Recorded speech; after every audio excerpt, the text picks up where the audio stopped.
The man says he is just an inhabitant of planet Earth, a civilized place. He spits blood and a child calls out to old man Seo, saying that her mother asked for the blood.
He's just an old man who was going to die alone from a cold. He tried his best to survive. He learned the language of this place, how to write, how to earn money. He bought a small plot of land and built his own house. Using his knowledge from Earth, he made things like soap, for example, to sell and make money. This world was much less civilized, and he knew of some concepts that were new there. But the martial world here is competitive. His recipe was quickly stolen, and the guys with much more money invested in a much larger scale production, and he was sort of pushed out of the market. Only in other novels do you invent soap and become a billionaire. Since then, it hasn't been easy to make even enough money to get by. And now there he was, waiting for death after being rejected by this world. He wonders what they expected him to do. He tried his best. So what was the right path? Why was he chosen if he wasn't special? And why did he have to keep on living just to have everything taken from him? At that moment, he no longer even had the energy to keep his eyes open, while thinking that all he wanted was a little more power or perhaps opportunities. And just like that man, he died. However, we can't end everything here. There he is, waking up, looking at his own hand, wondering why he's alive and why he's wearing the same clothes he had on when he arrived from Earth. In front of him are all the people who work with him, nursing headaches, wondering where they are. And that's when it hit him. He had come to this world with the power, yes indeed, the power of regression. Right after that, one of the guys there, who I think is that Kim guy, comments that they were on a trip. So how did they end up there?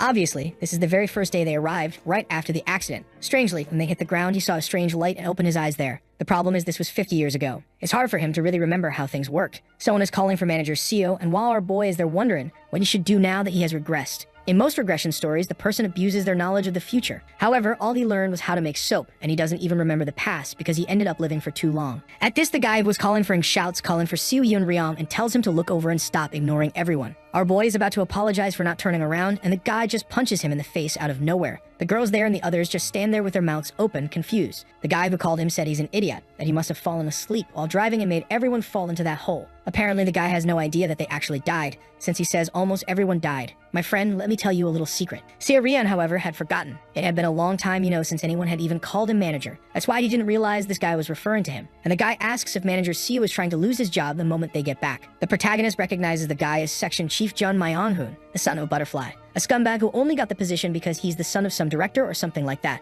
32 years living in pure nepotism and a bastard who always made his life difficult. The guy is there chewing him out while everyone's asking him to calm down. Seo starts to get up, remembering that on the day he was driving, he really was a bit tired. That's because the bastard John had dumped all of his own work on our boy to handle. Not to mention he wasn't even supposed to be the one driving on this trip. The guys are screaming, everyone trying to calm him down, while Seo's memories are slowly returning. On that day, in the past, something similar happened. He thought he was in the wrong, and just kept apologizing, all hunched over. And that's how he went on living for the next 50 years, always apologizing, lowering his head. Even when bandits robbed him, he would apologize. When the martial artist humiliated him, he apologized. However, after years and years of a life like that, he began to realize something. It's necessary to control your behavior around people you can't handle. However, there are different situations. At this, he calls out to Chief John and says that he knows he's angry, but now wasn't the time to be pointing fingers at each other. That John guy comes over to throw another punch with a lovely comment about his mother. Whoa, and it landed square on his cheek. I thought our boy was going to defend himself. Ah, hold on, he's giving him that stare down, saying that he'll never have to kneel before someone he can actually handle, and he serves one right back to his cheek. Everyone stood with their mouths agape as he moved forward, saying that in his past life he had been beaten by countless martial artists, an uncountable number of times. He lands another direct hit and he remembers. The bandits were much more aggressive and he would get beaten up even for just gathering herbs on the mountain. The same thing would happen when he didn't pay his taxes. And now there he is, beating the hell out of the guy. In this violent world, he had managed to gain something that these people at this moment did not have. He knew exactly how the human mind worked. The moment you land a punch right in the eye, fear is amplified. After taking a few more, only 2 words instinctively leave the mouth. Right then, Jevon, trembling all over, just utters the famous line, "I'm sorry." The protagonist might not have the mythical talents that those sages from the heavens seek, or the martial prowess necessary to become famous in this world. However, he did have the ability to change his destiny. That fool John is there with his hands on his head, completely subdued, while the others call out to Seo and ask him to calm down a bit, How could he beat up his coworker like that? Our boy immediately plays the normal person card, saying that he accidentally lost his head and offers a sort of apology. Manager Kim says that there's no point in apologizing to them. That John guy might have crossed a line, but he went too far by pummeling the guy like that. Seo knows that of all the people there, the only one who will sort of stick with him is director Kim, so he kind of agrees with the guy. This man is going to become one of the strongest martial artists as soon as he starts learning. Seogi has to support this guy and stay close to him. Obviously, this was all just his plan for now. He goes over to John and apologizes, saying that he really did overreact. John looks like he wants to say something, but one little glare from him and the guy turns away, crapping his pants. Kim takes a look at the forest there, and says they have to get out of this place and find a village or something of the sort. Seo knows that's the logical thing to do. However, it's a shame that logic doesn't work in this world. This was the world of immortals, where everyone is trying to secure their own immortality, and the only rule that exists in this place is that the strong devour the weak. Anyone in this world with a sword in hand will fight for fame and honor. The name of this forest is the Path of Ascension. Unfortunately, there is no nation, village, or anything nearby. At this, he calls out to Kim and says that the sun will be setting soon, so maybe they should make a camp in a safe place. The man agrees, saying he's right, but wants to know, where's their car that was full of supplies? If they could find that, they could survive easily. Our boy already knows it's a shame, but that car will not be found under any circumstances. The problem is, they won't believe him if he just says that. He can try to convince these guys that it's impossible to find the car.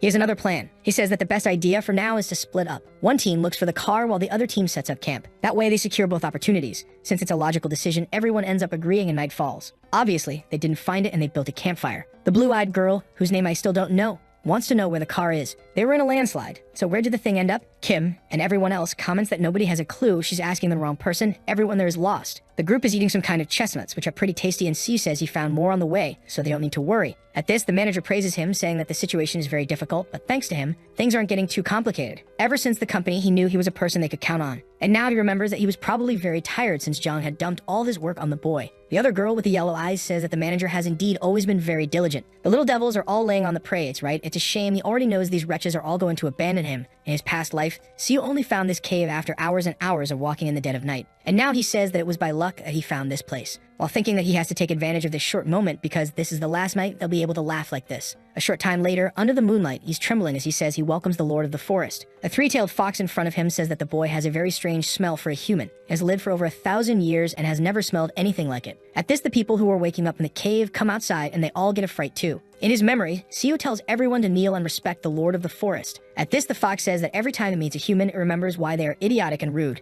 It would have already torn off everyone's limbs, but it seems one of them knew how to respect the forest, and that's why they would be forgiven. However, with that said, they were in the territory of the Lord of the Forest and would have to pay the price. So one of them would have to offer an arm to stay there. Seo remembers in his past life, no one knew what to do when this creature appeared, and they started screaming in desperation. The fox then took all of everyone's limbs. Damn man, they were left half dead. At least this time, the fox seemed to be appreciating the way he acted. The creature, however, licking its lips, wants to know who's going to give an arm. Seo had already seen everyone lose all their limbs in his past life, so this wasn't such a big deal. A single arm from one person was a small price. Besides, those guys would arrive suddenly and heal everyone. That's how they survived. Not to mention, knowing that something like this could happen, he had even prepared an herb that helps reduce the pain. And at this, with sheer guts, he says he'll offer his arm. Everyone is startled and the fox doesn't hesitate for a second. It just goes and takes a big bite, man, and pulls the boy's arm off. Everyone there feels the pain and he immediately goes to get the herb. While he eats, the fox then says it thought the taste would be different because of the smell, but he was really identical to any other human. In fact, it was even worse because he seemed to have very impure veins.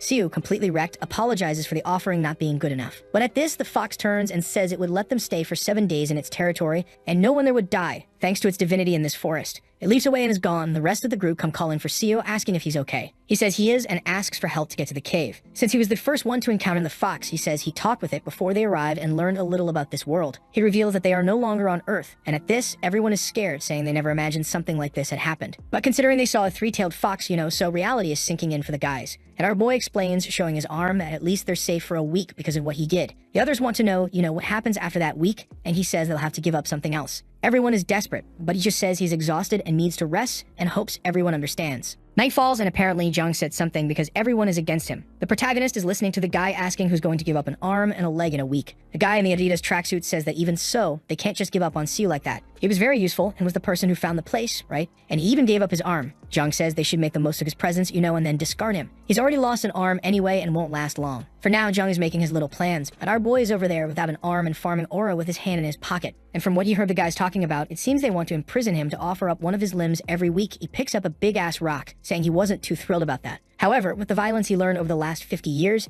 it would be easy to finish off Jung, even without an arm. The guy is there with his back turned, talking while he questions whether to kill him or not. He takes a deep breath, drops the rock, and says not for now. Fear must be influencing everyone's judgment at this moment, and if he's too cruel, it will only complicate the future relationships he needs to build with director Kim. At this, he hears someone telling Jung to shut up or they'll break his legs. Sia realizes that even though Jung is full of plans, there were still people on his side. Night falls and another day arrives. Unlike the fox that ate an arm, the two-headed snake that appeared only asked for a little blood. This same snake in the past life sucked their blood, even though the poor souls had no limbs left, no feet, no arms. This time, that Chief guy offers his little arm for a suck, and the snake took a quick taste and left. That's because the human's blood this time was the worst it had ever tasted. It didn't want any more. Siu knows it didn't like it because that guy's blood is bathed in alcohol and nicotine, on top of the boy's cholesterol. At this, he tells John Mingyong to come with him to get some herbs. It's kind of disrespectful to have called the guy by his full name, but Siu just asks if he's hungry or not. The guy says yes, so he tells him to come on because he's going to show him which herbs are edible. He's already planning to give his arm to the fox next week too, so if he dies, he needs someone like him to know these things. John is all awkward there, right? This is exactly his plan, and he says it's good to know that and thanks him for sharing the information. However, Siu knows very well, man, the fox isn't coming back and this guy won't even have a chance to make use of this information. Next scene, he's chewing out the fool John, asking how many times he has to tell him not to pick the wrong herb. The guy's all like, I'm sorry.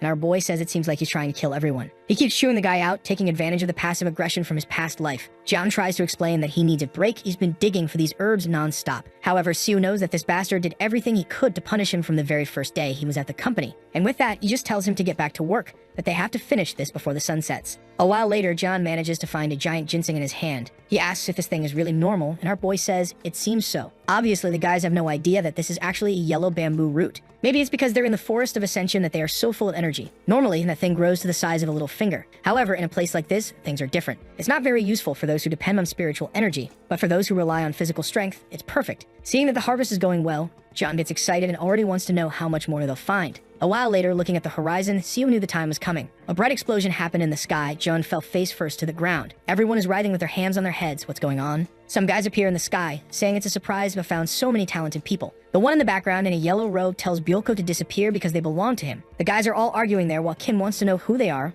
what's going on. The one in the black robe comments that only 3 of them had spiritual roots and the rest seemed like normal mortals. He extends his hand, making a golden ball, and throws an attack at Jun. The old man appears, excited, saying that the boy really did have the power of the golden thunder. The one who looks like a woman with black lipstick, who I don't know if it's a he or a she, says it's his turn now and plays a little tune. Right then, the blue-eyed girl starts to writhe in agony, screaming desperately, while the other one celebrates, saying she found a perfect immoral root. The muscular guy puts his hand on the shoulder of that Chief guy and says he has a sacred body. He'll be taken as a disciple of Azura. The guy is clearly kind of scared, not knowing how to respond while feeling the pressure from the man. But the one with the black lipstick says that maybe he'd be better off in the Valley of Ghosts, a perfect place to seek immortality and dominate the heavens. They all seem to be arguing over who gets to keep Chief O, while Kim is kind of confused by everything that's happening. Suddenly, the guy in the golden robe pulls out a small pot and sucks Jun inside, saying that humans are too indecisive and he will take him to the path of ascension regardless. The muscular man sees that our boy lost his arm to the fox and says that he really is very brave. He might just be a regular mortal, but he really was quite a boy. Siu thanks him, but at this, the guys are already leaving, saying their work there is done. They should take advantage of the fact that this forest would be safe for 10 years since they passed through. Kim, desperate, tries to say that they need help because they don't even know how to get out of this place, but the guys have already left. Siu knows in his past life, he shouted and shouted but was ignored like an insect, so it's not even worth it. At least just as everyone's bodies were restored in the past life, in this one he got his arm back. Kim, however, wants to know what they are going to do to survive in a forest like this. Strangely, a bunch of stars seems to be heading in a certain direction,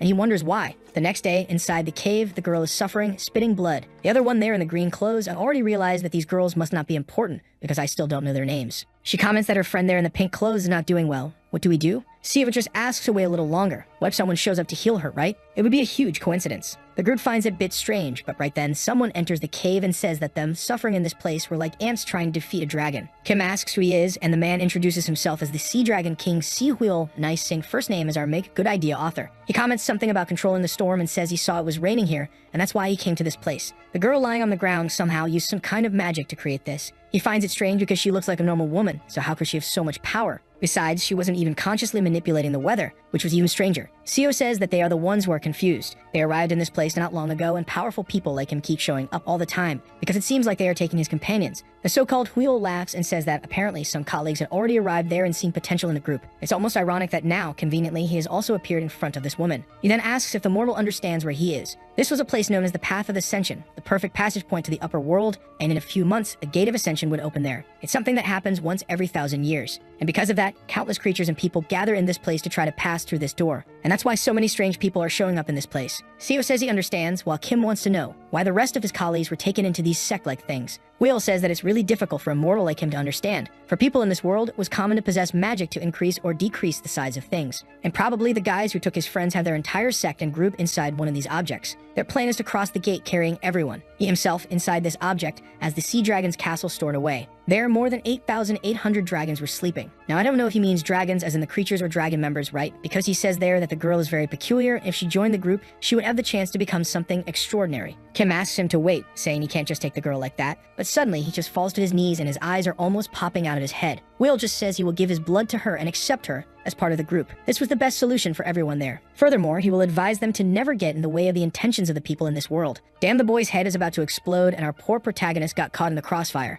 Will leaves, saying he is being merciful. Most people would have killed him. With a big thunderclap, he flew off on the dragon, stylish as hell. The next day, everyone was kidnapped. Oh no, only this one is left. We still don't know her name, man. She's laughing like a maniac, saying, what a mess. This world with its dragon business, colleagues being taken away, people flying, what the hell is this? This would probably be my exact same reaction as Seo gently pats her, telling her to calm down. She, however, just begs for our boy not to be taken away too. She wouldn't be able to survive in this forest alone. However, he just thinks it's a shame, but their time is up. Suddenly, she begins to writhe in agony, puts her hands on her head, and says something is coming. Kim runs to help, but she says it's too late, and whatever it is has arrived. Out of nowhere, an old man on a mechanical Oni lion appears. Good heavens, man, that one came straight out of ChatGPT. And the old guy wants to know how there are mortals on this path. However, he comes to his own conclusion, saying that the place is unstable because of the opening of the gate. That must be how they ended up here. Now he wants to know from the mortals who emitted that vast consciousness. He felt a strong presence, as if it were one of the sages from the upper realms descending to Earth. And for some reason, he believes it's the girl. The old guy asks the other man to stay there, wanting to know who he is and warns him that she is their colleague. However, the old man just gives him one look and once again, Director Kim is attacked. Oh, the poor guy, man. Every person who shows up beats him up, my boy. It's a good thing our boy cushioned the blow so the guy wouldn't die, but geez, his ribs got torn up and the not all peculiar old man went over,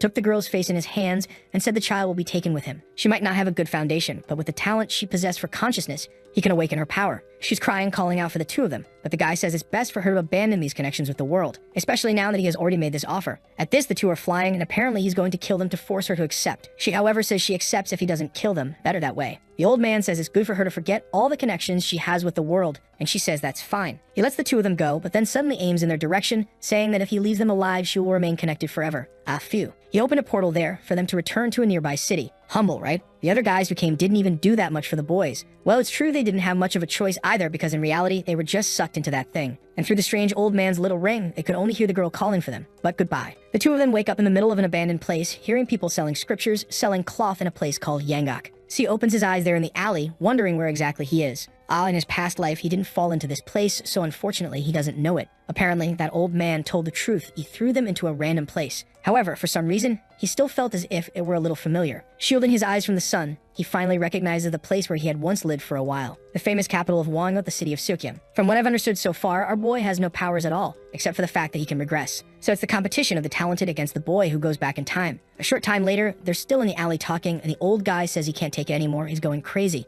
Sue comments that he feels the same way and wish he could wake up as if it were all a dream. The poor old guy scratches his little hair and says that now they're screwed, only the two of them are left. At least maybe they should be relieved, right? That they weren't taken by those monsters. Steo, however, doesn't think the same way. He may have gone back to the past, but he remembers that following this path, he was nothing more than an herb collector who got beaten up every day. He then says that whatever the future holds, they can't just stand still in this alley forever, so at least they have to get out of there. The city is vast, but Kim doesn't understand anything these guys are saying. It seems like everyone is commenting about them, since they're kind of being stared at, but he has no idea what about. At this, Siu says they're commenting that the clothes they're wearing are funny.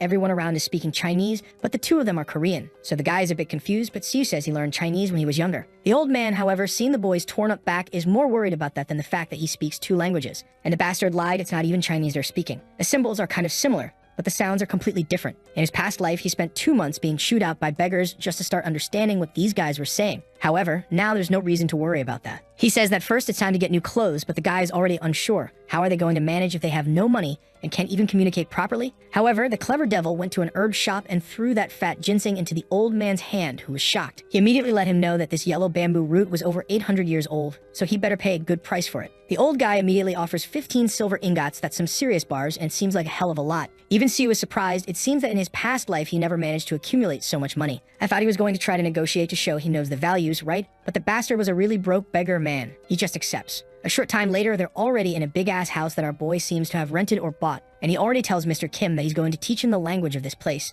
It seems everything worked out well and quite easily. However, that right there is the power of money. The problem is that to get this house, plus fake identities for both of them and clothes, he spent almost everything. He's left with 1 little silver ingot, and the director can't help but notice that the boy's back is still bloody. Good heavens, go take care of that. It's going to get infected, and you'll have to reincarnate again. At this, Kim says he's going to stop calling our boy manager, and that from now on, he'll be Siu Yunyun. A little later, he explains that the reason they got all this money was because of those herbs. The problem is, they're going to run out of money when the herbs run out. So the first and most important thing is to find a way to earn money consistently. Mr. Kim already thinks they can sell the rest, save up some money, and start a business. Siu knows that this guy used to manage a relatively large company, so it's not a bad strategy. It'll allow them to live. But just living is no longer enough for him. He went back in time, and in this life, he's going to dream big. He knows that besides that, Mr. Kim is a martial genius. By reading some cheap, random street books, he managed to become a master in a few months. A short time later, he got some more advanced techniques and became one of the greatest masters in this world. But what if this guy learned the advanced techniques right from the start? Maybe he could anticipate the birth of the most powerful swordsman this world has ever seen by at least 30 years.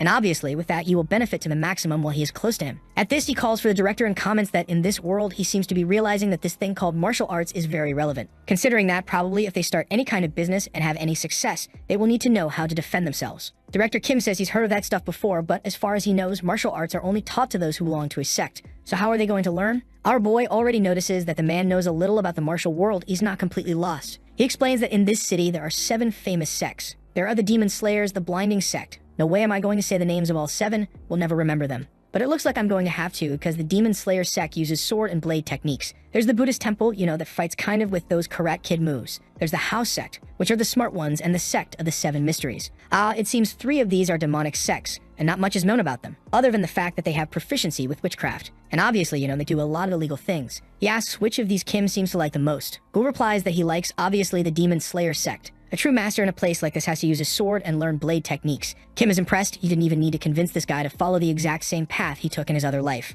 Kim wants to know, however, how does he already know all this? Our boy says that when he was negotiating and getting the identities, he overheard some guys talking. And man, our first time skip happened. 3 months. In front of the sect, the guys ask what they're doing there. Our dear Seo there on the left and says he brought his older brother, who is interested in learning martial arts. The Rock in a Goku outfit doesn't seem very excited about it. However, he sees from their clothes that the guys must have a good amount of money and they're in need of it. Even so, he apologizes and says that learning martial arts at this age would be almost impossible. Our dear Seo insists, asking to at least see someone from the higher ranks, already slipping him a coin. A while later, already inside the sect, someone wants to know if they really just want to learn for self-defense. Our boy brought a feast of silver ingots and says yes. That's all they want. The moment the old guy sees the money, he says it's all right. They can be external disciples. However, they should know that there's no special treatment there for those who enter through donations. Besides, they would only accept one of the 2. Kim is about to complain about this, but right then our boy accepts, saying it's perfect for them. The guy is already leaving, saying, okay then, just come find him there and join the rest of the disciples. Kim asks our boy if it's okay for only him to be learning martial arts. He would have chosen a different group if he had known it would be this expensive. Our boy tells him not to worry, he was never very good at sports either. While he's going to handle the business for now, Kim will go there and learn a bit of those so-called martial arts. The old guy thanks him but says he doesn't know if he'll really be able to learn much. Our boy tells him to trust himself and try before judging. Another time skip, 7 months later, the competition within the sect. The man on the throne wants to know where this guy came from.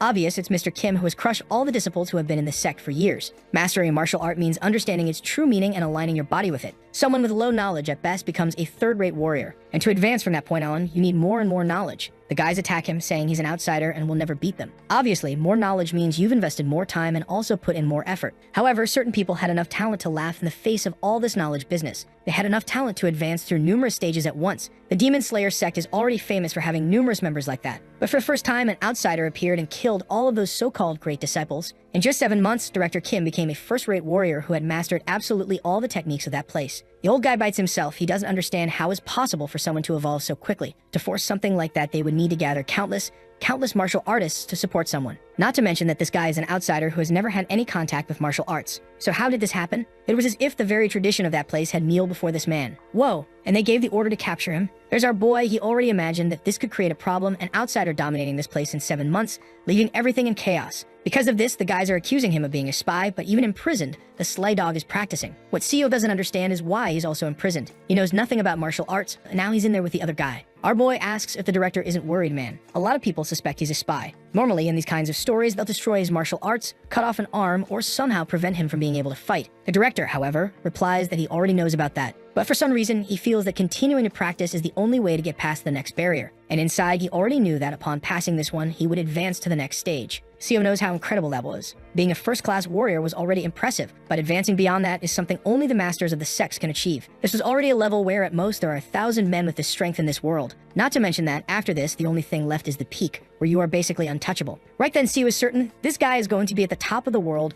not 30 years earlier than he imagined, but about 40 years faster. 7 days later, there's Manager Kim with little flowers flying around him, absorbing energy as CEO already knows that this is the key that only appears in martial artists nearing the peak. At this, Kim stands up announcing that he has crossed the barrier and now he's no longer afraid of this sect's leader. Our boy praises him, says his talent exceeds what he expected. The old guy says he's also impressed with himself. He didn't imagine he had this kind of talent. Maybe it was because when he was a child, he read countless martial stories. Right at that moment, some guys rush in, announcing that the time has come. They had received orders from the leader to destroy his energy core. That's because they are now certain he's a damned member of the demonic sect. Kim gives them a look and our boy, tries to calm everyone down, saying he already confessed that no one there is a spy. The guy just tells him to shut up and punches him in the face, warning that he's already heard them talking in that coded language and is sure they are not honest people. However, at this, Kim has already drawn his sword and slash, his hand is cut. The cut was so precise that he didn't sever the hand, but he disarmed the guy. And the bald guy warns that he's already made it clear that this was his first sect. The Rock Goku comes to slash with his sword, but in a few seconds, everyone had received the same little tap on the hand and dropped their swords.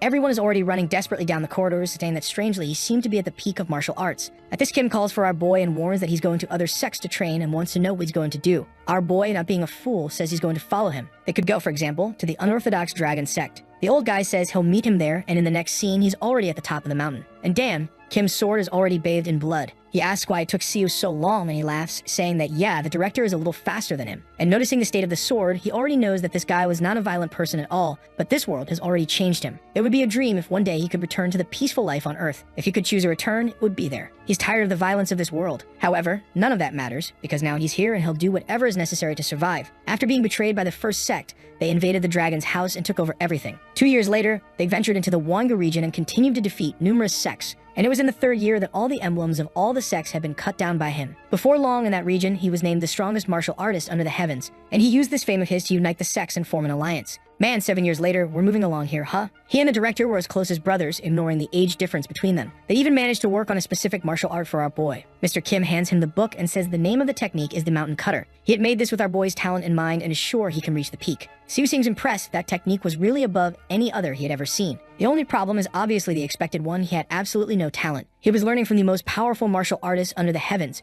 who created a martial art specifically for him and only him. And even so, he barely managed to become a 3rd-rate warrior after a whole year of practicing. At this, he says that maybe there's no way. He has a talent for medicine, and apparently, that's the way to live life. Each person has talents in different areas. And with that, on the first day after a decade had passed, he glimpsed the level he had only heard about in legends. The 5 energies of the world converting into a single person. The old guy has a fit and starts contorting. What's this? His hair grew long and turned black. Siwa calls for the old guy, and suddenly the guy is handsome with long hair and muscular. This was the so-called skeletal reconstruction that creates a new body. Next chapter, our boy says that the guy, is looking younger than him, and Kim responds that he really does feel full of life as if he could do anything. Our boy congratulates him, saying the world is going to be scared of this skeletal reconstruction. At this, Kim stands up and says he'll have to pass on the succession of the martial alliance to someone else soon. Our boy wants to know who he's thinking of, and the guy says that there are some talented people, but no one really understood the essence of martial arts. Seo comments, that he's the only one extraordinary enough to know what that really is. If he's expecting to find another genius like himself, it's going to be difficult. Kim, however, looking out the window, said that even when trying to lower his expectations, there was no one who was worthy. And we've jumped forward another 15 years. It's been 35 years since our boy began his life on the path of ascension, and now he's already 65 years old man. He's curious to know what Kim is doing. A year after the skeletal reconstruction, he passed on the position of leader to someone else and left. He wanted to be able to retire with that guy, but he had to stay in this place to take care of the strategic part of the alliance. Kim said he'd like to travel through this world much more. Maybe that's why he couldn't come to our boy's retirement ceremony. He's walking through the garden saying that this place is too silent and quiet. He bought this beautiful mansion with the money he got from his retirement. The only downside is that it was too big, and he was all alone. At this, there's someone there in the middle of the bushes, and when he takes a look, it was Kim. I'm still not used to him with long hair. Our boy wants to know where he's been and why he's only showing up now. However, he just falls back onto the grass and calls out for Seo, and he tells him that he really believed he was blessed in martial arts. Our boy says that of course he was. If he's not a genius, who would be? His friend replies that yes, in this world of common mortals, he really was not ordinary. The protagonist laughs, of course he wasn't ordinary. However, Kim then says that he fought against a true practitioner, one of those from 35 years ago, like that guy who flew and took their friends. Siva knows that these guys don't reveal themselves easily. They are like shadows that control the entire world from the darkness. And as the martial alliance they created gained more and more power, these guys started wanting to influence them. No one could stop these guys because opposing them was like opposing the nation itself. And that's why any rule given by them was obeyed. That's why Kim left this place. He wanted to fight against these guys as an individual and not as a master, especially since that could affect the alliance. Kim then says that they were extremely difficult to find, but he located one. Most ignored him, saying he wasn't worthy of a fight for being immortal. They all disappeared, used illusions, and none of them wanted to fight. However, 5 years ago, he finally got a duel. Siu asks if he won, and the guy says he won. The protagonist praises for not being the leader and doing this, otherwise they would have paid the price. Kim then says that he put his whole life on the line in the fight against this guy, and all he managed to do was a small cut on the tip of his finger. The truth is, the guy made a bet that if he made even the slightest cut, he would theoretically win, so that's kind of how he was considered the winner. Steel right then says this guy must have been one of the top 10 strongest, something like that. However, unfortunately, that wasn't the case, man. He was actually at the stage of one of the weakest. In comparison to mortal martial artists, this guy was basically like someone who just entered the second stage, extremely basic. Siu says that's impossible. He already knew that in his past life, these guys were ridiculously powerful creatures.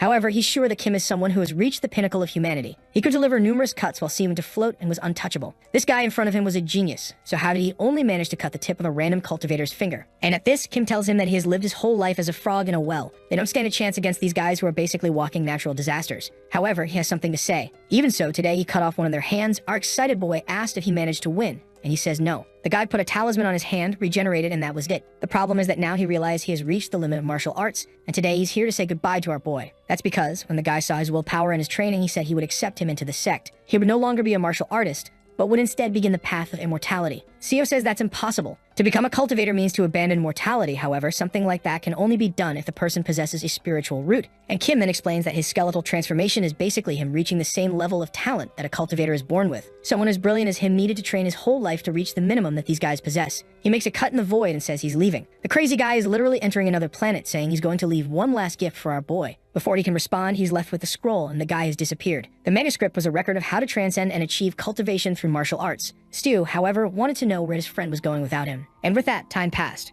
Once again, there he is coughing, saying that this world is cruel. It's been 50 years since he arrived in this world. However, there he is again, dying from a random cold, just like in his past life. Destiny was something that it seemed a human, no matter how much they tried, could not escape. In the end, the only thing that changed was the house and the clothes, but he died on the exact same day. At this, he is sure he lived life to the fullest. He didn't want to have any regrets like in his past life, so he kept himself as busy as possible, studied as much as possible, practiced as much as possible, and never even bothered with marriage or normal things. It was because of this that he managed to unite all the martial sects in the region. He achieved fame, wealth, and everything the mortal world had to offer. So why now at this moment did he have a feeling of emptiness? Could it be that if he and Kim had tried even harder, they would have reached the heavens? Unfortunately, his body will not find that answer. All he could feel was a deep sense of powerlessness. Truly, it was another life of disappointments. This marked the end of the second regression and the arrival of a like. And you remember that the last chapter ended at the moment he died in the second regression. However, it's not surprising he woke up in the same forest, the path of ascension, and his body was full of energy. In other words, his regression wasn't just a one-life thing. At that moment, that bastard with brown hair shows up and slaps him again,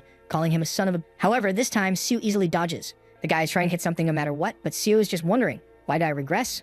I have a new body, I'm full of energy. Clearly, a new opportunity should be something good. But what happened to the things I built over the last 50 years? Myonghan keeps cursing, saying he's a bastard who almost killed everyone and still has the nerve to dodge like that. However, Sue just keeps staring, wondering if this was really something good, and soon he says no. In fact, this power he received was more of a curse, one that denied him the meaning of life. Of course, some regressions would be wonderful, and he would be grateful for that opportunity, but what if he gets stuck in this forever? He would be trapped in the wheel of fate, forced to suffer until the end of time. Not to mention that he no longer knows anyone from the people he met in his past life. That's because in front of him now are completely different beings who, no matter how much they share the same appearance, are not the same as before. Even Yong-hoon, whom he considered his own brother. That guy no longer exists in this world because the Yong-hoon who was his friend went through countless experiences that shaped him. With that, he tells Jin to calm down and asks what getting angry like that will help. The dude is saying he's a shameless son of a... However, Sue just reveals that it was Ma Yong-han who should have been driving. But the protagonist was forced to drive even after having a bad night's sleep, since that damn Ma Yong-han also dumped a bunch of work on him. Besides, who could dodge an avalanche on a narrow street? It would be good for him to stop pointing fingers and start thinking about what they can do. The fool is there exhausted and panting, unable to argue anything. And in that, the protagonist calls for the director and says he will look for a place for them to stay before the sun sets. Everyone was supposed to go look for the car or a way out of the forest. When it starts to get dark, he will light the campfire and everyone should head in that direction. Night falls and the protagonist wonders if it's worth connecting with these people in some way. As always, he will be alone in the end. Already in the cave, the campfire has been lit and everyone is sleeping on the ground. Sue is now afraid of this so-called eternal regression. In any case, the only thing that could give meaning to his life would be for this ability to be removed. Maybe he would disappear if he returned to Earth, realizing how he always comes back to this moment before the path of ascension. But how is he going to get to Earth? He remembers the old man with the monocle saying that when the path of ascension opens, the surrounding space destabilizes, and they, being ordinary humans, might have gotten trapped in this so-called spatial variation. At that moment, the protagonist imagines that this opening of the ascension gate must have something to do with the fact that they were thrown into this world. Maybe there's a way to use this to make him return. The problem is at first he had to get stronger since as an ordinary human, he couldn't achieve anything and force something to happen. He needed to become as powerful as Yong-hoon became in his past life. With a longer lifespan and able to experience more things, maybe he could research how to access this so-called path. The goal has now become clearer. He had to get stronger to access this path of ascension. The next morning, he's eating that same root from before to strengthen himself. However, now that he knows how to use energy from plants, he can concentrate in his core something that would have been impossible in his past life. He starts practicing the dragon vein technique, which was the technique Yong-hoon did for him, and with that, he begins to break the energy blockages in his body. The only downside is that his body is still full of stress and jump from his past life and the foods from Earth. After a while, he is kind of sanding one of the woods and seems to be making a spear. He starts practicing the cuts and realizes that he's worse than before. This is because at the end of his life, he stopped practicing since he was old and now his skills are poor. However, a glance at the tree, a whip with the wood, and he makes a cut. Even though his skills were mediocre, growing them now would just be a matter of time as he remembers a lot. However, manager Kim sees this right away and wants to know how he did something like that. How did he make a cut with a twig and slice a tree? Sue gives a curious look while thinking that the guy who will help him become powerful has finally arrived. He then asks if director Kim wants to learn. The damn bald man finds nothing suspicious and just says yes.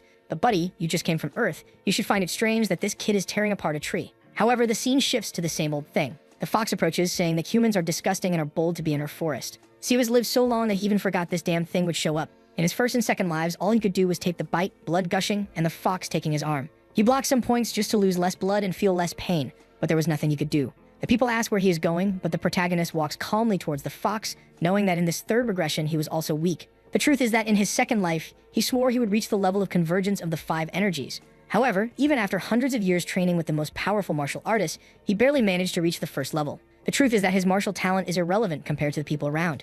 Wow, he tears off his own arm, helping everyone, and says that no matter how he is, no matter how weak he is, and that it would take a millennium or 10,000 years, he would not give up. The fox licks her lips and says he is interesting, a human who knows his place and knows how to sacrifice himself. Since it was like this, she would try what he is offering. Sue stares, thinking he will keep giving this arm until eventually the day comes when he will be stronger than her. As always, after eating the arm, the fox left them there. Without caring about the rest of the team, he continued practicing in the forest. The only moment he stopped training was when the zero gravity came and took his friends.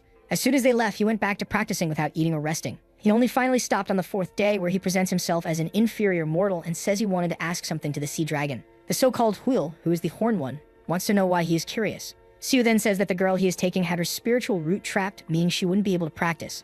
Not to mention that being a mere mortal, she would live for at most 100 years. So why was he taking her? The horned one replies that he is informed too much for a mortal, but he doesn't have to worry. When she accepts his blood, she will awaken a spiritual root and receive talents. At that moment, Sue gets excited and asks if he could also receive an opportunity like that. They were all from the same lands, and maybe they have some special power he might be interested in. Huil, however, just smiles and tells him to listen. At that moment, Sue feels some pain in his chest, and the guy says it's good for him to know this to stay alive. He should never demand or ask for anything from someone like him. He has lived countless millennia and understands things he has no idea about. However, he was lucky that he is one of the kindest. Any other at his level would be more than willing to kill simply for making eye contact. With that, the guy disappears in the thunder and leaves surfing on the dragon. Meanwhile, poor Kim is there, not understanding anything that happened. The next day, the other friend would be taken. The protagonist asked a similar question. Kim Yum didn't have a spiritual root, so why could she become a disciple of the old man? The old man shows a pill and says this item allowed anyone to reach their spiritual instincts. Even a mere mortal could have the opportunity to become powerful if they consumed this item. This was all great information for Seo because now he knew there was a path beyond simple practice to become more powerful. And in this, the old man tells that it is possible for a mortal to train in martial arts and gain the root of the 5 elements. However, this was a long path and the result was quite mediocre. The truth is that what you gained with the pill was much better and much faster. This opens the portal for him and says that it's enough. He has nothing to resolve with either of them, and they were to disappear. The work friend shouts for both of them, but the protagonist opens his eyes atop a tree. From afar, he can see the southern side of the Yango region. Just like in his past life, it seems he and Kim would spend some time navigating this region. However, our protagonist challenged countless people from all over this world, so he knows most of the paths like the back of his hand. With that, he woke the director and took him to the nearest city. He explained the whole situation, and obviously, the guy was confused. But little by little, he began to accept reality. Soon after, they arrived in the city of Robiok, where they sold those ascension herbs, but only bought a small house. The protagonist taught Kim the language of that world, the mountain destruction technique he created in his second regression, modifying an older technique. All this to better suit Kim's own abilities. However, after practicing just a little, Sue was already thinking about how demotivating this was. Kim reached the level of 3 flowers in 3 months of learning martial arts, while he, who had practiced for 2 whole lives, barely reached the first level. Kim stands up all excited and says he thinks he can now beat Seo. The protagonist smiles, thinking that this is really not the same Yeonho he considered a brother in his past life. This guy was mentally hundreds of times younger than him. The truth is that, at this moment, Seo is almost like a great-great-grandfather to director Kim. In this life, you won't be able to keep up with this guy. With that, he hands over the book and says that from this moment on, they will live separate lives. Kim finds it a bit confusing and wants to know what Seo is saying. Did he do something wrong? What is the reason for them to separate? The reason for the protagonist is that in the first regression, Yeonho became the leader of the martial alliance and lost to those guys in the end. And in the second regression, the truth is that things weren't that different. He created more advanced techniques, practiced even more, and basically reached the limit of martial arts. However, he was unable to defeat those guys with martial arts and ended up abandoning them to focus on cultivation. He knows the same thing will happen to Yeonho if he stays close to him his whole life. And to avoid seeing his face of despair again, he then says that in this life, he will walk these lands to improve his own skills. Kim, however, wants to know how he will live without Yeonho nearby. The protagonist says that the martial skills he already possesses should be more than enough for him to strengthen himself. He already knows how to communicate, write, and fight. He was a martial artist at a martial peak, so he didn't have to worry about anything. Kim says he understands, but he didn't want to disconnect from the only person he knows from his homeland. Seo says he understands and then makes a promise. Every 2 years on this exact day, they would meet in this house. And with that, after convincing the director, he left. Blue sky and a guy holding a spear tells him to stay right there and asks what brings him to the Hall of the 8 Respected. Seo says he came to ask for a duel, but the guy bursts out laughing, saying that no one can just walk in here and call for a duel like that. However, in that moment, Seo attacks him with the sword, and in the same second, the guy's spear tears apart. Then he asks the guy if he looked like just anyone. Seo swears that in this life he will do everything possible to become stronger. The protagonist is starting to farm that aura. In the first life, he went hungry, in the second, went hungry again. But in this one, he will probably go hungry again, but at least he will humiliate some guys along the way. As they approach the hall, the young girl from Ho says that the leader is waiting for him. Let's go through the little corridor, and we arrive in front of the boss and everyone stares around. The old man laughs and says he was wondering who the visitor was that seemed to be a first-degree martial artist. He never imagined it would be a young man like him. The protagonist only does. He presents himself and pays his respects to the leaders of the hall. The guy just says it really seemed like he had formidable power, and Seo says it's the same for him. All he asks is for him to bless this inexperienced boy with some teachings. At that moment, the old man pulls out a nunchaku with a sharp tip, while Yun prepares to make a move from the side. Then the chief advances, spinning the nunchaku, saying that since he's going to stall, he'll go first. The item is surrounded by aura and heads straight for the protagonist's eye, but he just pulls out his sword, makes an upward cut, and manages to redirect the attack. The Shaolin monks are all in shock that he managed to reflect the chief's attack, who is now spinning in the arena, saying that the boy has truly reached the level of becoming one with the sword. It seems he was about to advance from his very first stage. The protagonist says the leader seems to have become one with the sword as well. He learned a lot from this single move. The guy laughs and says it's funny that he's at the same level, even though he's so young. Indeed, the boy was a genius. However, the protagonist laughs at the word genius. In fact, he couldn't even see it as a compliment. Everyone looks at him thinking that his martial prowess is impressive, something that would take decades for others to achieve. He reached it before 30. He then thanks the chief for praising his still insufficient skills. However, Sue thinks, in the end, he's still just one of the countless talentless people commonly found in this world. Yet, even without any martial talent or being a chosen one, he was able to develop to this martial feat that now labels him a genius. Indeed, regression, after all, was an opportunity. And since they want him to be one, this time he will act like one, a genius. At that, he informs the chief that from this moment on, he will use sword energy. The guy thanks him and says that's fine, then he will take it seriously. Then Sue unleashes the mountain destruction technique in its first form, and the chief dodges to the side. He attacks again with the second form, entering the mountain, the third form ascending vein. However, the chief activates the energy around the nunchaku, and then he performs a series of strikes, which the protagonist defends against. Meanwhile, the guy is trying to understand what kind of kid this is who isn't even 30 and has such monstrous martial skills. At that, the protagonist moves to his side and activates the seventh form of the mountain's depth, and one of the cuts seems to hit the chief's face. The Shaolin monks copy and paste, all shocked, saying it's impossible.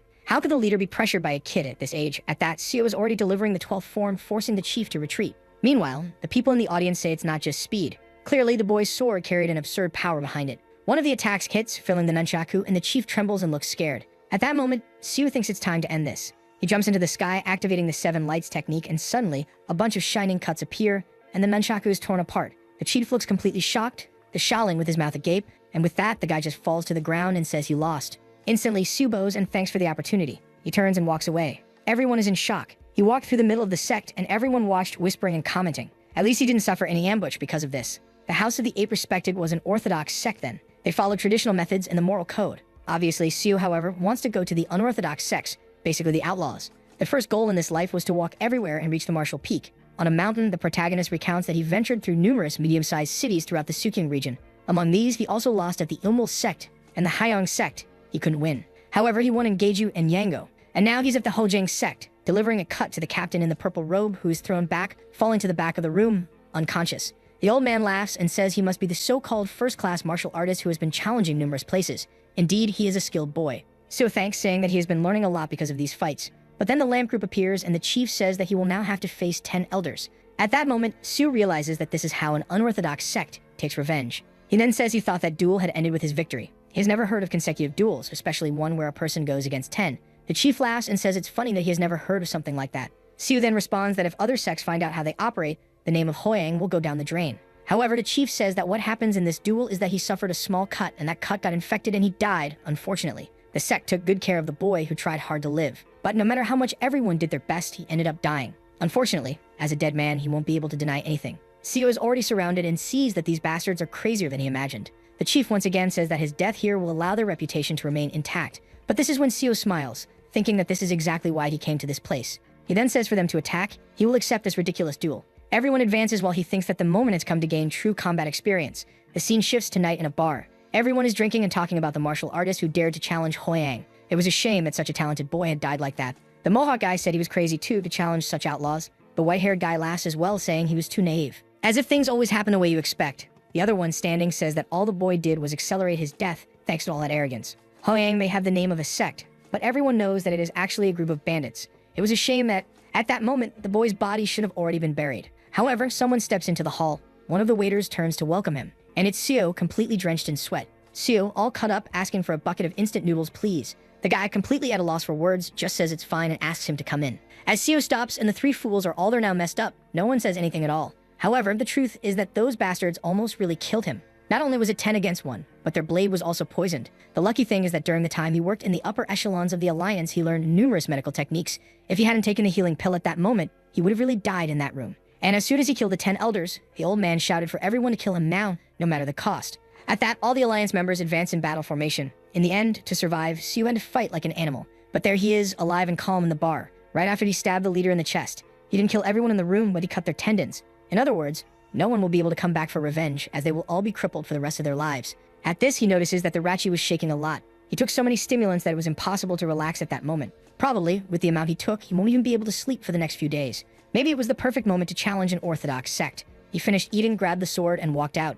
At that, the legend began to be told. Immediately after his victory against the Hoyang sect, the young martial master ate a bowl of instant noodles and continued his journey. That insane event began to spread his name throughout the people, and a certain rumor began to spread through Seogi. Shortly after, people started calling him by his new martial title, the Spirit of Infinite Fight, Seo Yohyun. His name has swag, the Spirit of Infinite Fight. He goes around fighting. Okay, I respect that. The protagonist knows he doesn't have that much talent. His goal is to reach the martial peak and as far as possible. That's why he needs to keep fighting and fighting, constantly challenging the limits between life and death. For an ordinary man like him to break through that wall of talent, he would have to be a madman. Those without innate potential were forced to embrace insanity. It was the only way a talentless man like him could achieve the power of a genius, and so he traveled to countless regions of Yango, fighting dozens of duels every day against both orthodox and unorthodox sects. 5 years passed. An explosion occurred in the middle of the courtyard. The protagonist jumped, activating once again the mountain-destroying technique. At that moment, his ki was moving in a fluid manner, yet at the same time, extremely destructive. That technique was like the very heart of the sky itself. The ki of the sword took the form of lines, something that could only be used by those who had reached the peak. Just trying to form that for a brief moment left his mind utterly exhausted. However, if he couldn't achieve this, there was no way to reach his dreams. At that moment, a guy came from behind delivering a sword strike. Sue turned around, managed to defend the attack, the energy dissipated on the blade, and the whole place exploded. The poor guy was thrown against the wall, realizing that the key of the sword he struggled to maintain had been destroyed in a single attack. Then someone emerged from the smoke, saying they expected more from the so-called infinite fighting spirit, Seo. However, this time he had won. Obviously, it was the damn director Kim, the strongest man under the heavens. The protagonist got up, realizing that this bastard truly had incredible talent. He congratulated his friend, saying he had indeed become much stronger since the last time they met. Sue noticed that the bastard had already undergone skeletal reconstruction in 5 years. Looking at his hand, he wondered what he had been doing all this time. He was still the same first-degree martial artist. Truly, the lack of talent revealed the worst in people. Shortly after, the director said that after reaching the level of conversion of the 5 energies, he realized something. He had become the strongest man in Yango, and no one could withstand a single attack from him. That's why, as the most powerful man, he was thinking of creating an organization and wanted to offer a seat. Sue, however, cut in and said he was fine. He preferred to live as he had been living. While remembering that this guy in every life always became obsessed with becoming the master of an alliance. However, if he accepted this offer, he would become the vice leader, but in reality, he would work more as a strategist. Something he had already done in his entire past life and wasn't interested in. This was because every second he had to practice and reach the martial peak was far too precious. After much effort, Sue managed to decline the organization's offer. But then Kim began to insist that since he didn't want to be part of the association, he should accept one-on-one lessons. However, Sue simply replied that no matter what the director offered, he would not accept. And the reason was quite obvious. He had already learned everything possible from this guy in 2 lifetimes. What he truly needed was real experience. He remembered that in his past life, Yin Wu said that at the end of the first stages, you should face as many real battles as possible. And that's why in this life, he decided to simply watch his friend's saga from afar and continue his own endless journey for battles alone. With that, 20 years passed. Kim arrived in front of the same house and said that this time he looked pale. At that moment, Seo finally realized. His talent was that of someone who had truly been abandoned by the heavens. Kim said that even with infinite training, he still hadn't managed to improve his prowess. Seo said that his knowledge of blade energy exceeded that of any martial artist at his level. Even so, he couldn't last more than 3 attacks against someone at the peak of martial arts.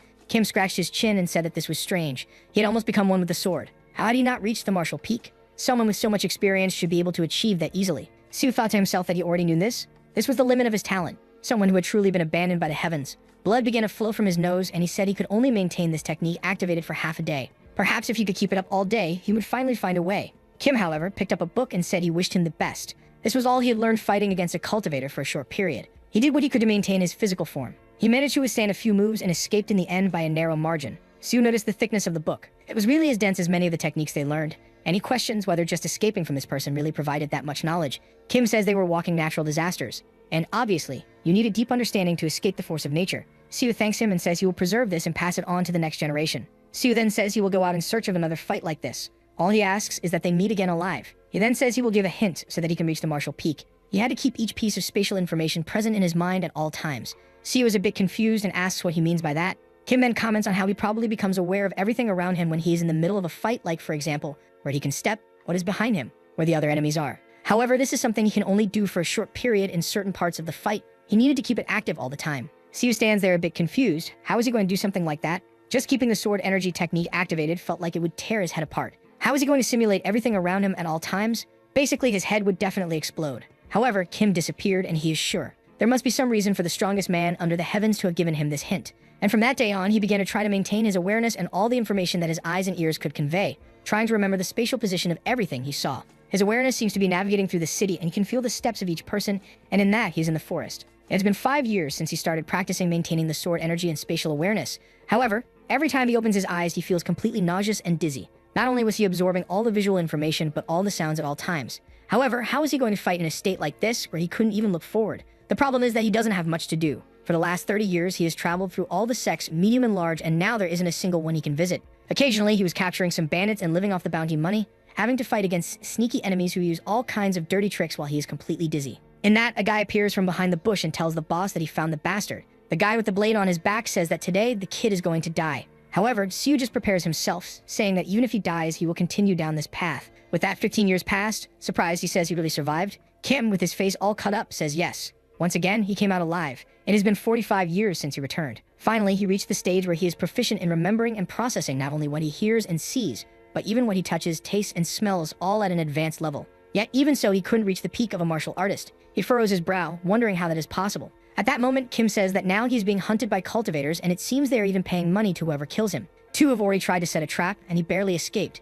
At least this time, he managed to leave a cut on one of their faces. Sue, with his head down, says that apparently he received great knowledge once again. However, Kim says that, in fact, it is not that. He just realized that it is impossible to face a cultivator at the formation stage. If he simply doesn't escape as fast as possible, he will end up as a corpse in the same instant. That is why lately he has been realizing that perhaps this idea of the 5 converging energies is the limit of a martial artist, and perhaps the very author of the techniques he has been practicing must have reached the same conclusion as him. No matter what a mortal like him does, he will never have a chance to defeat a cultivator. At that moment, Sue saw himself in Kim. That guy in front of him had been gifted by the heavens with incredible talent while the protagonist had been abandoned. However, he could perceive that their situations were quite similar. It was funny to see the situation when they were completely different opposites. He tells Kim that he is completely confused and doesn't know why he can't reach the next level. Kim apologizes and says it's strange he can simulate the sword's energy and even his 5 senses have peaked. He has no idea why he hasn't advanced yet. At that moment, he offers, as always, a duel. Maybe they could figure something out since it's been a while since they practiced like this. Under the moonlight, an explosion occurs in the middle of the forest and Sue wonders what the problem is.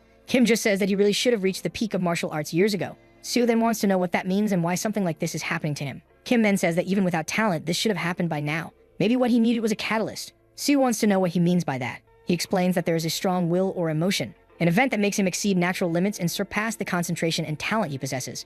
However, Sue loses patience and tells him to explain what the hell he means by that. In the last 50 years of his life, he has done nothing but fight. How desperate would he have to be? He has desperately suffered his whole life trying to break out of this level of a martial artist and finally reach the peak. He activated all the energy his body possesses and even sleeps with the sword, keeping his energy active. At that moment, he can process and memorize any information he experiences in his dreams. He falls to the ground, desperate to know why the heavens do not show him the next step. At that moment, he knew how foolish it seemed for a 7-year-old man to curse the heavens for his fate. However, even having followed the path of the sword his entire life, he still had no idea what the next stage was. Seeing this, Kim makes some cuts with the sword and says he has drawn a martial art that will probably strengthen the weak points he has at this moment. In no way would this guarantee anything, but learning it might help him calm down. The protagonist, seeing the inscriptions on the tree, just says that once again he disappeared into thin air. And with that, 5 years passed. It has been over 50 years since he returned. And now he knows he doesn't have many years left. Looking at the heavens, he asks if Yong-hoon has already died. Apparently, once again, this was the fate of both. His talent ends here. And just like Yong-hoon was unable to do what he wanted, no matter how much mortals suffer, they can never escape the fate of the heavens. However, just then, Kim appears behind him asking what the hell he is talking about. Wow, but he looks finished without 2 arms. Immediately, Sue approaches asking what happened, why he looks so worn out. He says he will go get medicine, but in the same second, Kim flies off with him on his back. Now that I realize is he being carried, but the guy doesn't even have arms? How is he holding on? However, Kim tells him to take a look and sees that they are being chased by the cultivator. This was the price he was paying for blowing off another's arm. Kim, however, is excited, saying that he, Yong-hoon, managed to make a cultivator suffer enough damage to be hunted like this. He finally glints the stage that exists after the conversion of the 5 energies. Finally, with his own eyes, he knows what the limit of a martial artist is. At that moment, a ball of energy appears above, and he says he risked himself for this, spending his own life force to reach this point. Sue realized that this was a strength-themed Kai. And at that moment, he sends this energy attack, saying he managed to destroy a cultivator's arm thanks to this. The energy ball hits the house, destroying half the forest, and he tells Sue to watch. This was the result of his lifelong work practicing martial arts. The protagonist, however, for a second is there saying that this is the house he built after saving money for 50 years. Kim, however, is telling him to look. He fled to this place specifically for his friend to see everything. This is because he wants to leave his legacy in Sue's hands. At that moment, Sue began to get angry, but he decided to stay quiet and just observe this martial performance. The 3-story house he had built after so long was destroyed without a trace. Luckily, he had no servants, otherwise they would have all died instantly. Moreover, it was evident that numerous cuts had been marked on every part of the construction. The energy ball was, in fact, the concentration of countless blades. Truly, it was an unbelievable force, much stronger than any martial art Kim had ever shown. Kim was fleeing, saying that was how he managed to destroy the guy's arm, before he had to set ambushes and try to attack them lethally just to have a chance. However, now he could fight them face to face. But as he mentioned this, the energy dissipated, and the two began to fall, another explosion in the forest. All the trees were destroyed while Kim agonized on the ground, telling him not to forget those techniques. They were the achievements of his life, and what he wanted was for them to be passed on to the next generations. Seo said he understood and told him to be quiet because his life was at stake. It was then that someone up in the tree suddenly said they had finally found the damn martial master in his final form. It was a pity he had fled to such a bad place. He then told the civilian that this guy was a criminal who had committed countless crimes against cultivators, so it was best to leave him there. Seo asked if the guy was there to punish him, and the man just wanted to know if by any chance they were allies. In the same second, however, the protagonist began to run with Kim on his back. The guy from afar, seeing this, just said it was insignificant. He should have already learned the strength he possessed from that so-called friend. But since it was like that, he would interpret it as entertainment and told the guy to run as best as he could. The purple energy spread, and when Sue looked back, there were a bunch of zombies, some corpses of other dead guys. The protagonist continued running, thinking he was too old for something like this. While fleeing, he said that his friend having received the name of a final martial master was indeed something quite unique. His friend with that name, and he with the name of an infinite fighting spirit being chased by these zombies. It was truly a strange situation. He kept fleeing, telling his friend to wake up and say something.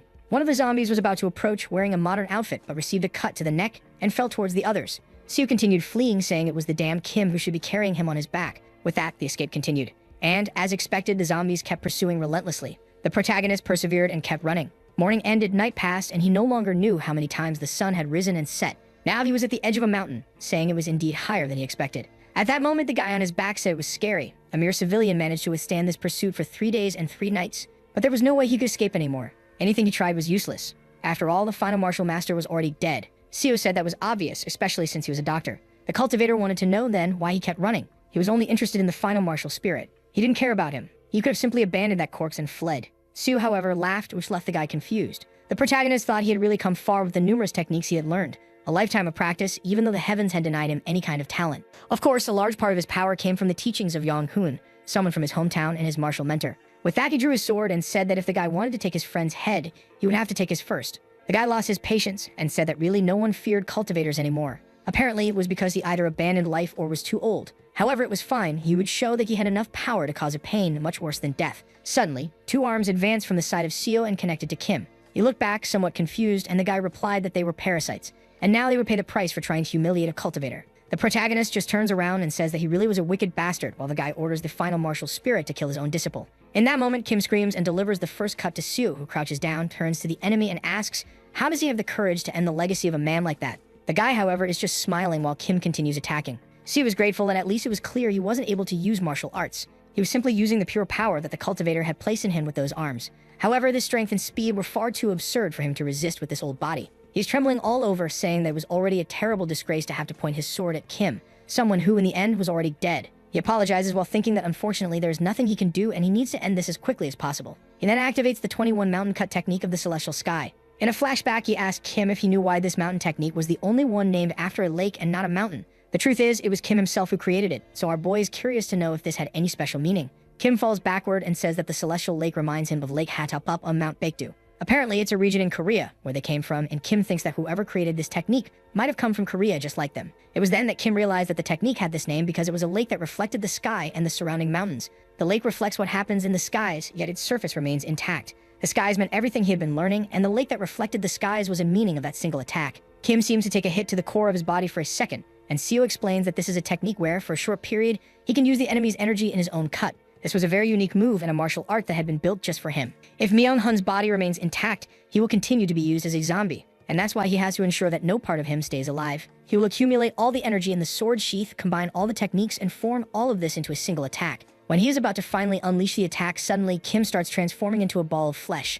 The protagonist realizes that the damned cultivator had given Kim more power and speed. He knew his life was about to end, so he uses that moment to ensure that his master wouldn't suffer this humiliation. In that, he charges towards Kim, who raises his arms while the protagonist swears to himself that he couldn't die yet. The air around him, the sounds, the smells, the humidity, the temperature, he absorbed each of the sensations around him, even if his brain was about to explode. In that moment, his eye starts to burn, and he says he would turn everything to ashes. However, suddenly, he feels something strange and stops for a second. His brain, which seemed like it was about to explode instead of giving in to all the pressure, seemed to have surpassed something. Seeing himself in a void, he wonders if he fell into some kind of illusion or if he was completely losing his mind. However, it's when he notices some strange red lines coming from Kim's hand. The attack hits the ground hard, but he manages to dodge. Noticing that even his sword now had a strange blue line, he simply follows the path of the line, and the cut lands squarely on Kim's chest. In that moment, he wonders if that is the vision of a martial artist who had reached the peak, and he strangely notices that Kim was smiling. The person who had the talent blessed by the heavens and he with the talent banished from the heavens. They were polar opposites, yet in a way, they were similar. This is because in the end, both had suffered their whole lives trying to escape the fate granted to them by the heavens. He cuts Kim into 50 pieces while saying that at that moment, there was no longer the genius, the Bohun. They were just 2 men who had suffered against fate their entire lives. One had died and the other was already at death's door. Kim looks back and realizes it was as if his friend was asking if he would really stop there. In that moment, he says no and charges forward, destroying the entire mountain. When all the smoke rises, he is sure that now the end has come. The cultivator looks at him, screaming with hatred, while the protagonist falls, saying that even that guy wouldn't be able to punish his corpse in death. He then asks for his martial master to rest in peace. With that, he finally reached the martial arts level he had desired for so long and put an end to this life of endless efforts. This was the 4th progression. This 4th life was insane, huh? The best so far. Will it keep getting better? I don't know, but I do know that in the next chapter, we're back where it all always begins. He stares at his own hand and realizes he is back. In the past life, he fought from the first day to the last second, and finally managed to conquer. He shouts that he has finally reached the martial peak, the feat he had desired his entire life. At that moment, Oh, that guy from the beginning, poor thing, is coming to hit him, the damn Myung-hun, asking what the crazy person is shouting about and saying it's his fault. However, the protagonist sees the strange red line aiming at his face.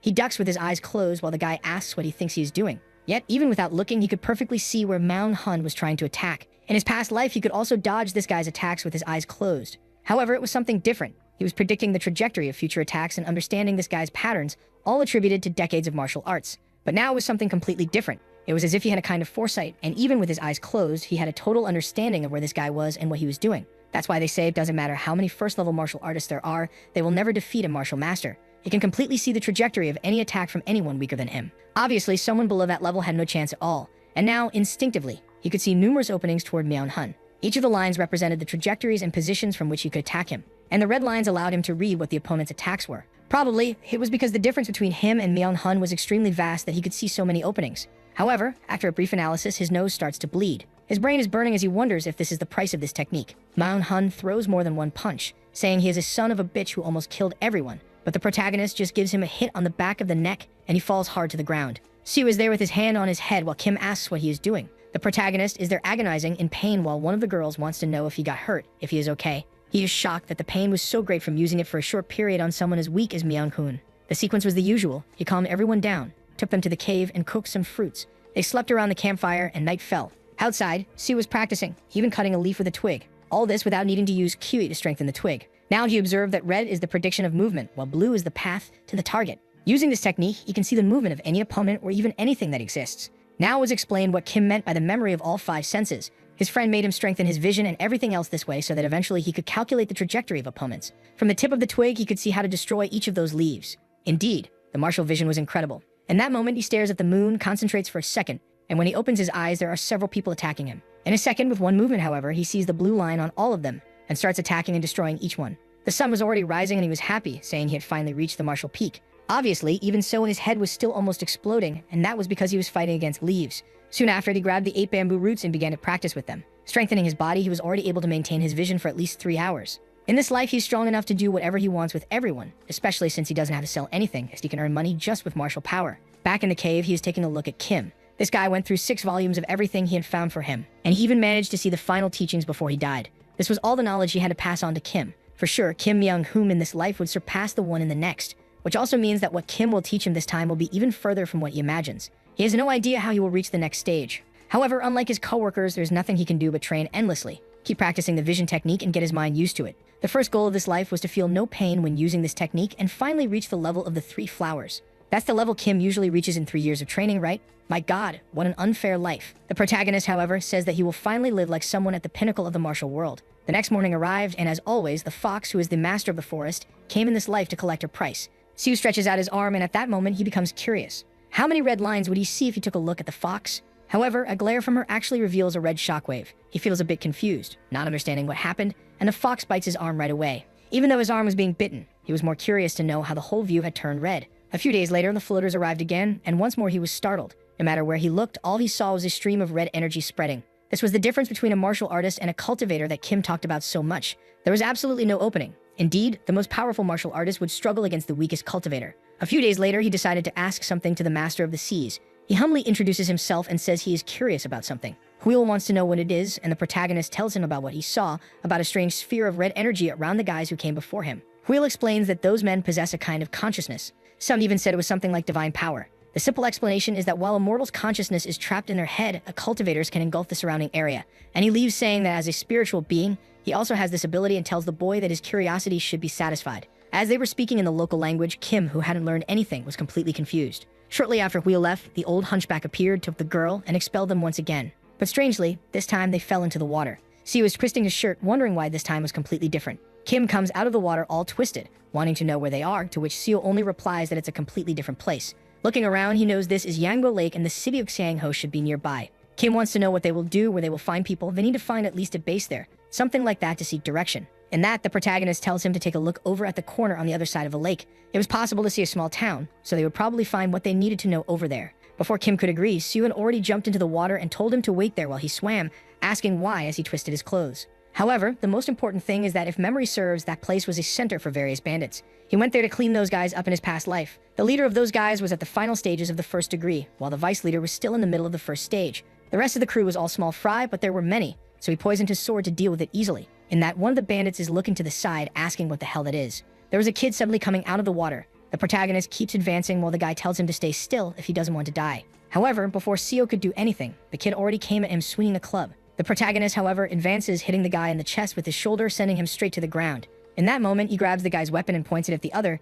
telling him it's best to say how many people he has killed. The thug says he's a son of a bitch and warns that he has killed 50. Just as he's about to finish speaking, the Seo has already cut off his head. The guys are all scared, grinding their teeth, while the protagonist says that from now on, anyone who has killed a person should come at him. In another part of the bandits' base, some women serve something to the guys. The guys are all telling the women to obey, when suddenly one of them stops and asks what commotion is happening outside. Suddenly, the door opens and Seo is holding someone's head. At that, the boss, without leaving his throne, just says there's a little rat in the base and everyone should draw their weapons. Seo then simply states that in this room he won't ask anything since everyone will die. Shortly after, the entire base is covered in bodies and the boss is lying on the ground begging for mercy. Seo, however, only wants to know how long he has been there. The boss says he arrived 15 minutes ago, and Seo thinks that in his past life, it took him an entire day. He had to set the place on fire, use poison, and it was extremely difficult, but now he managed to end everything with a branch and in 15 minutes. The boss tells him to wait, saying he can show where there is treasure, but the protagonist just cuts off his head, saying he already knows very well, especially since he has done this before. Then he opens some cages, and everyone who was trapped in that place is freed and thanks him for avenging the bandits.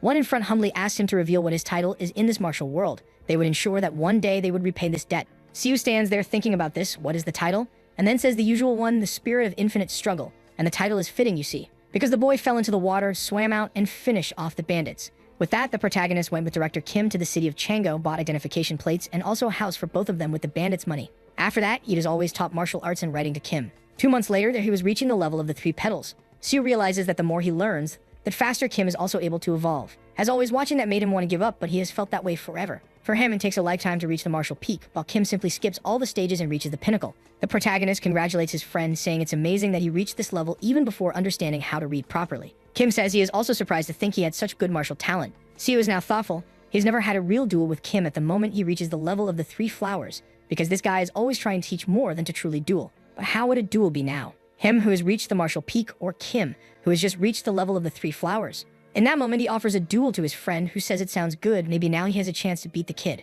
Back in a forest, the protagonist makes a cut that tears the entire ground. What matters is that from mid-air, he sends a sequence of attacks from the peak of the mountain dragon, and the red lines appear. The protagonist can see that the better Kim gets, the fewer blue lines he has and the more red ones appear. He needed to keep dodging, but at this pace, he would never create an opening. And for some strange reason, a strange desire to win began to burn in his heart. At that moment, he understands that this time is the last chance he will have to beat Kim in this reincarnation. This guy will continue to evolve at a frightening speed, and the next time they face each other, he won't even be able to dream of beating him. The protagonist is thrown back, knowing that at this moment, when he has just reached the 3 petals, it is the only moment he can win in this life, so he decides it's time to go all out. He pulls some things from his fingers and sends them in his direction, and Kim is surprised but manages to defend himself. The protagonist realizes that at least he interrupted the rhythm of the guy's movements and decides to show that he is ahead in combat experience. The sword is plunged into the ground and he unleashes a devastating barrage. Kim, seeing this, smiles and says he will have to show him the power of the 3 flowers stage. At that moment, the protagonist felt that some danger was approaching. Then Kim throws the sword up, activating a blade key, and sends a slash towards Seo. He knew he would be torn in half if he tried to confront that attack. However, the mountain destruction technique he learned was taught by Kim himself, but Kim had already reached the level of 5 conversions. Then he unleashes the Echo Valley, and an explosion sweeps through the forest. Amid all the smoke, you can see the little bald hairs floating, and he says that the kid is truly amazing. The protagonist, however, is shocked that this bastard actually withstood his attack. Then the blade falls to the ground, and he says he gives up. It's Kim who gives up, saying that his weapon broke. He really was a disgrace as a martial artist. He has to admit, Seo was very experienced. The protagonist, however, tells him not to worry. He will never be able to defeat him again. And with that, he just accepts the reality of his life. With today's fight, it marks the last day. He will be stronger than Kim until the next life. Wow, that's really harsh, right? He just reincarnated man. He already knows that soon his friend will be unreachable. Back at home, the protagonist says that since his friend reached the peak of the 3 flowers, he prepared a gift. Kim responds that the duel was already an incredible gift, but Seo brings a bunch of books, saying these are the writings of someone who got close to cultivation and exceeded martial arts. He bought them from an old man in the city who said that to reach this level, a person must have at least 3 flowers. The protagonist read a bit, but unfortunately, he couldn't understand anything, so he will leave it in his friend's hands. Kim thanks him, saying that if that's the case, he will definitely dedicate himself. After learning to read, Kim began to focus on these studies. 4 months later, Seo enters excitedly, saying he brought some money and managed to hunt a good guy today. However, strangely, the books were lying on the floor, open. Seo is a bit confused because he couldn't feel his friend's presence, who suddenly appears out of thin air, startling the protagonist. The friend explains that he learned the techniques in those writings, the so-called powers that exceed martial arts. He's impressed that Seo also couldn't locate him. These martial arts were truly incredible. The protagonist, however, is scared. He remembers that strange technique from when Kim used to visit him, but normally he only showed that ability when he reached the power of the 5 energies converging at the center. But how is he already using this if only a year has passed since the regression? And then Kim says that if a martial master like Seo couldn't perceive him, he could probably kill anyone. Seo, it's tough for the kid indeed. Even knowing this would happen, that Kim would continue to evolve, talent was something hard to accept. Then, Kim says he is determined to travel the lands for combat experience and invites Seo to go along. The protagonist, however, says he's not really interested. He believes he should focus on stabilizing his understanding of the martial peak. Kim ponders and says it makes sense, especially since he is still learning to use the blade line. The protagonist angrily says yes, and besides that, he's interested in the imperial regime. He wants a position in the government, and maybe the time will come when he can help Kim. And with that, for now, each went their separate ways. However, it's obvious that Seo had other reasons for wanting to enter the imperial regime. From the information he gathered in the Martial Alliance, the imperial family was closer to the cultivators than any other organization. Many even say that the main family of Yango was actually collateral, related to the cultivators themselves. And that's why he registered for the Yango military. They readily accepted him since he already had a certain fame for hunting numerous bandits. With the power he had already developed, he easily became a general. With that, he applied to become Imperial Guard and passed easily. He's all in black with swag sly one. And all of this he achieved with just 5 years of regression. In this, a guy says that his job is to put his life on the line to protect the majesty. And a martial artist at his peak could definitely do that. Seo pounds his chest and says he can count on him. And with that, he starts to become part of the shadow guards of the Imperial Palace. He was already placed in position as soon as he learned the techniques to hide his breath and the espionage techniques. And on the day he met the Emperor, he discovered something truly surprising. The Emperor of that place was a cultivator. He has a crazy look. This becomes instantly obvious because he had the awareness of a cultivator. And now he knows that this was a bastard who was born with a spiritual root. Moreover, the slightest doubts of the protagonist were shattered when he met the rest of the Emperor's family. Most were cultivators with consciousnesses that clashed with his. One thing he notices, however, is that these guys didn't seem to be of such a high rank. No one came close to that fox. At least it was clear that they did have a small aura of consciousness around them, probably in the initial realms of refinement. Obviously, the Emperor's consciousness was much broader and farther than all these guys. With that power alone, he was stronger than all the shadow guards combined. The truth is that he, as a shadow guard, exists only because the Emperor is too lazy to kill the assassins. Obviously, that guy was the man who had been attempted to be killed the most in the Empire. People had been trying to kill him every night, and here's our protagonist tearing another one in half. At least it was good that he was gaining a bit of experience. And so 5 years passed with him serving the Empire as part of the Shadow Group. In the meantime, Kim became the leader of the Martial Alliance, and he now is a member of the Shadows. Couldn't find a person who was the leader of the Alliance. So they usually met secretly and drank with each other. And it was then that he started noticing something interesting. The red lines have always been the best trajectory for someone to attack, and now Kim is exuding countless lines from numerous angles. It's almost as if there's no place around Kim that he isn't safe. In this, he notices that what surrounded Kim was quite familiar. In fact, it reminded him of the consciousness of a cultivator. It was a pity that it was almost incomprehensible to him. If only he had reached the 3 flowers stage, he would have been able to understand a bit of this. However, there's not much to do, so all he can do is continue observing Kim's current condition to understand how one day he might get there. He has no idea what exactly Kim is doing, but he feels that maybe this is the way for him to master the sword. At that moment, Kim starts to absorb the air, and that's when he undergoes the skeletal transformation, also known as plastic surgery. I think the Chinese invented this for when someone has surgery to say, "No, I didn't have surgery. I underwent skeletal transformation." In this, the protagonist congratulates him, saying he looks much younger. Kim says yes, he finally reached the point of converting 5 energies into a core. It's just a pity for the boy because if he were at a higher level, he would have learned much more from this. The protagonist agrees, saying he thought the same thing, but it's his fault for having such mediocre skills. A little later in the forest, Seo asks if his friend has met any cultivators, and he says yes. In this, Seo says that the domain around his friend was quite similar to the consciousness of those guys. Could there be some relation between them? Kim says yes. Near this region he possesses, he can face a cultivator at the refinement stage. Probably humans who can reach the level of convergence of the 5 energies can achieve something like this. The protagonist realizes that it's interesting. There's a chance for a martial artist to actually defeat a cultivator. Just as the difference between a first-degree martial artist and someone who has reached the martial peak is extremely distant, almost incomprehensible, the same must happen with Kim's next levels. More and more, he won't be able to understand what's happening with his friend. However, perhaps today's experience will help him one day also reach this conversion of the 5 energies. With that, their conversation ended, and sometime later, Kim returned to work. A few days later, when he was working as a guard, he saw an assassin moving on the upper part of the palace. At that moment, he feels a red line coming towards him and knows that this guy is at the martial peak. The sword comes, but he easily manages to defend himself. Seeing the way the person fights, it's someone who has just reached the martial peak. The guy lunges towards Seo, who easily deflects all the attacks. He had been very thoughtful lately. He should have been focused on this fight. However, the image of Kim at the moment he evolved wouldn't leave his mind. He wonders if that had to do with the sword's energy. The aura on his blade proved that he was already evolving in that aspect, or at least reaching the intermediate stage of the first degree. This happens the moment you reach the martial peak because as long as the sword is following the best path, it always carries an aura. The blue lines are always the best possible path that the sword art seeks. It's basically about maximizing his potential to the fullest. What he learned lately is that the martial sword arts and the blade's energy are really the same thing. However, he soon thinks that this doesn't make sense because if it were really like that when his friend turned into a zombie, he should have continued using the blade's aura, but that didn't happen. Thus, he concludes that something human must be behind the attack and realizes that perhaps it's the intention of the martial artist performing the strike. The red and blue lines are not only the attack, but also the intentions of the artist using the sword. The moment he reached this conclusion, he felt something strange while holding the sword. It was as if veins and arteries had come out of the sword and entered his arm. The assassin lunges once more to try to kill him, but Seo sends a slash in his direction, apparently tearing through the assassin because blood gushed out and the girl was thrown away. My god, the poor girl spun like a Beyblade. While the protagonist is there thinking that this wasn't the end. If he keeps feeding the sword with his intentions, he could advance even faster. The poor girl is looking on, not understanding what is happening, while the protagonist is still in his monologue, realizing that he finally managed to make this something real. After 10 years practicing as a master at the martial peak, he finally learned the silk of the sword or the line of the sword. And with that, he had reached the intermediate levels of the peak. The girl remains fallen on the ground while he approaches slowly and notices a familiar face. She was one of the maids who had recently been hired. He comments that her reaching the martial peak at such a young age was impressive. If she had survived, she might have had enough talent to reach the 3 flowers. The girl, however, from the ground asks if he is the so-called infinite fighting spirit. The protagonist is confused because she knew that name. 10 years ago, when he saved those guys, he gave that title. However, in the city of Yangon, they call him the monster of infinite fighting. Then the girl says that her brother is much more talented than she was.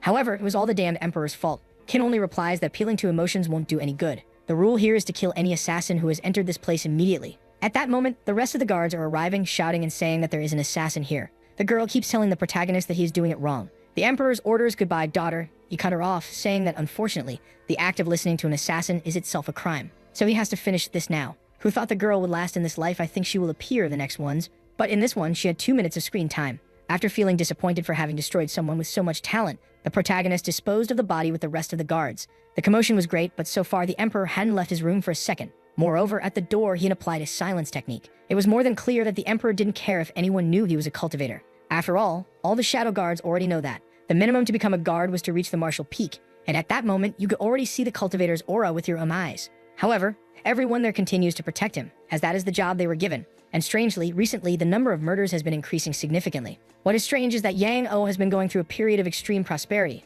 Obviously, there were still people in poverty, but it was no longer necessary for everyone to become bandits or anything like that. So who is so eager for the emperor to be killed? And why did a person from Yango who knows his title comment on this? He turns, thinking that, well, he has time to figure everything out. After all, on the other hand, he is more interested in the cultivators than in the assassins. With that, 10 years passed, and the protagonist gained enough trust from the emperor through his hard work to have the authority to look into more information about the imperial family. Of course, he couldn't look at the biggest secrets, but now he could examine documents and find clues about the cultivators.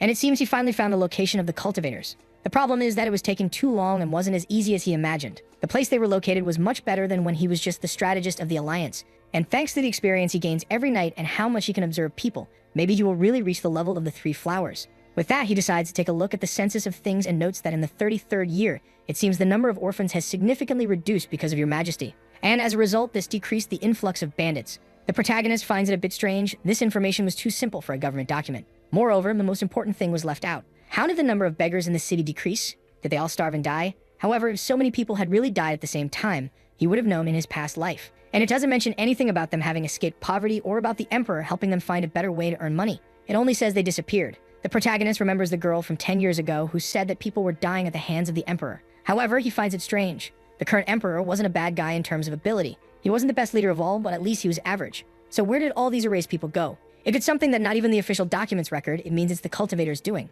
Any missing information is always related to them. Perhaps you will have to investigate this further later with Kim's help. The scene then shifts to the Murin Alliance. At Kim's retirement ceremony, many seemed sad and disappointed, but Kim looked happy. This is because he only retires at the moment he learns the 6 levels of the cultivation gaze scriptures. In other words, it was time for him to hunt those guys. The protagonist opens the door and says he seems quite happy. Kim turns, saying he thought he was an assassin, but he is a friend. His aura has indeed been changing more and more, and now he really reminds him of an assassin. It's true. Is the protagonist going to change a lot emotionally? That now, like, he's becoming more cruel and killing everyone. I saw on the cover of this story, there's a picture of him all in black, all badass. So with that, the protagonist tells Kim everything about the information he gathered while working for the government. It is clearly a spy from those guys. Since it involved the cultivators, it was obvious that Kim was very interested. Sue warned that he would cover all the regions where the cultivators reside and ask Kim to gather information. And with that together, they began to try to understand more about the cultivators. One night, sometime later, one of the soldiers reports that the North Gate is secure. Sue noticed that lately, the frequency of assassins has decreased. It also wasn't possible for the enemies to send artists to the martial peak constantly like this.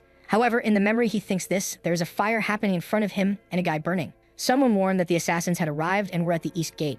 A guy comes holding a talisman, asking if everyone there is at the Marshall Peak. And the guy says that this vision technique is a disgrace because it prevents him from arriving secretly. The worst that Seo imagined happened. This time they sent a cultivator as an assassin. The white-haired uncle in front told everyone to prepare, while the talisman guy says it's funny that they think they have any chance of defeating him. They might think they have some chance against someone at the first stage, but he was already at the second. With that, the aura begins to spread along with the talismans burning, and he says that today he was going to kill everyone there, and kill those bastards who are from his secondary family of the Mekli clan. With that, everyone starts to burn in the hall, agonizing while the guy laughs. However, amidst the flames, look who is there. The cultivator was impressed that he survived this attack. I say that for a filthy insect, his gaze is quite arrogant for someone who only blocked an attack, nothing more. Things are getting intense. However, the next chapter begins with a sword breaking. Actually, it's a guy launching an attack and realizing there's a barrier around the palace and no one can enter. The talisman is blocking everything, meaning they already know it's some cultivator this time. They would need more troops. Inside, everyone is on the ground, agonizing while the explosion is happening back and forth. Seo is in a rush, cutting everywhere, saying he can't stop for even a second. He needed to evolve his sword from Silk Blade to Strengthening K. The talisman guy, however, is just laughing, asking how many times he will have to repeat it. It's impossible for him to break this barrier with the power he possesses. Seo's attack hits the barrier hard while the guy laughs. However, the energies begin to clash and the barrier starts to crack. With that, he managed to bend the barrier and push the guy back. The problem for Seo is that he is trying to maintain this technique activated, of which he barely has any idea of its use, and in the same second, he is thrown far away. Before the guys could do anything, the talisman dude advances and kicks him in the middle of the back, wanting to know how an inferior creature had the courage to cut him like that. He wanted to play with the kid before killing the rest of the bastards in this place, but he changed his mind. He will impale him on spikes until he is completely unrecognizable. The rest of the friends try to get up calling for the vice leader. They advance in the attack, but they are all pierced as well. And the guy just turns around and warns that no one should interrupt him at this moment. They were all insects that had no chance of winning, so it was good for them to realize that their fate would end under his foot. The guys obviously want to advance, but all hesitating. I don't blame the poor souls either. It's certain death. While Seo is on the ground, he realizes he's screwed this time. His whole body inside is destroyed. The talisman guy, however, crushes his hand, asking if he is still alive. He wants to know how long this insect will hold on. Seo just thinks that he really wasn't different from an insect. The talent he has, the skills he possesses, and the life he leads. All of them truly represented the useless life of an insect. The talisman guy is a bit confused and asks what he is talking about. Is he asking to be left alive? However, Seo is there thinking that he has trained for ages and everything he has lived through hasn't disappeared. He begins to raise his hand, all destroyed, while thinking that he realized at the moment this guy used hiding techniques. He had so much talent that he never trained his own body or knew how to fight considering the correct distance from enemies. He's merely someone born with enough talent to have been blessed by the heavens and become a cultivator. He could lose to this bastard and could die by confronting this guy, but completely destroyed, he holds the guy's clothes, saying he won't accept that everything he has been through, all the effort he has been putting into this life, wasn't enough to reach a higher stage. This bastard wouldn't be the one to make him give up. And with that, he shouts, saying that even the effort of an insect carried some meaning. The talisman guy falls to the ground confused, telling the bastard to let go of his hand, but at the same time, he's a bit confused with his nose bleeding. Seo realizes that the poison has started to work. The temporary technique he forced to break that barrier was just to, for a moment, create the chance to cause a cut and poison this guy. The cultivator is starting to bleed from his eye and nose, saying he has to nullify this. However, Seo approaches asking if he really thinks he will let something like that happen. Now he will taste the flavor of the insect he wanted to humiliate. With that, he covers the guy's mouth because most detoxification powers needed enchantments. He grabs his hand to prevent the guy from using any kind of seal to nullify the poison.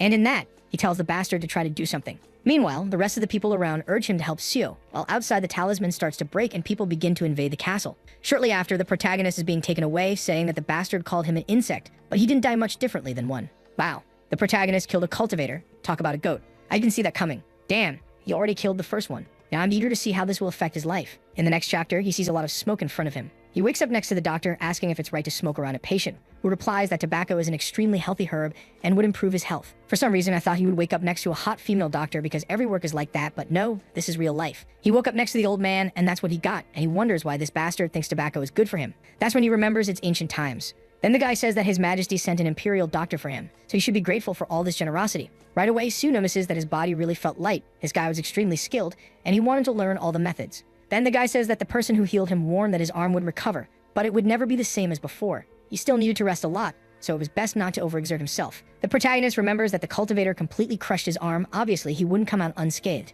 and he responds that he's already happy that he can use this in some way. Observing a blue box, the guy also says that the Emperor was impressed with the boy's willpower and gave him a reward. Unfortunately, the Emperor himself cannot give anything to the Shadow Soldiers, so it's kind of this guy who will deliver it to him. Then the guy makes a speech saying that in the name of His Majesty, the Vice Guard of the Shadow Leaders, Seo risked his life to defend his throne and is therefore received with a void pill. Upon opening it, he sees a strange red pill, and the guy says that it seems to be an essential key to building a person's K. Something about the stages of refinement before cultivation, however, the old man has no idea what that means exactly. Seo, observing, knows that it is a pill made from the remnants of a true Kai-building pill. Back when he worked as a doctor, he also made some elixirs. And every time an elixir is made, there are some remnants that can be used to make something slightly inferior. Basically, the essence of that item had already been lost.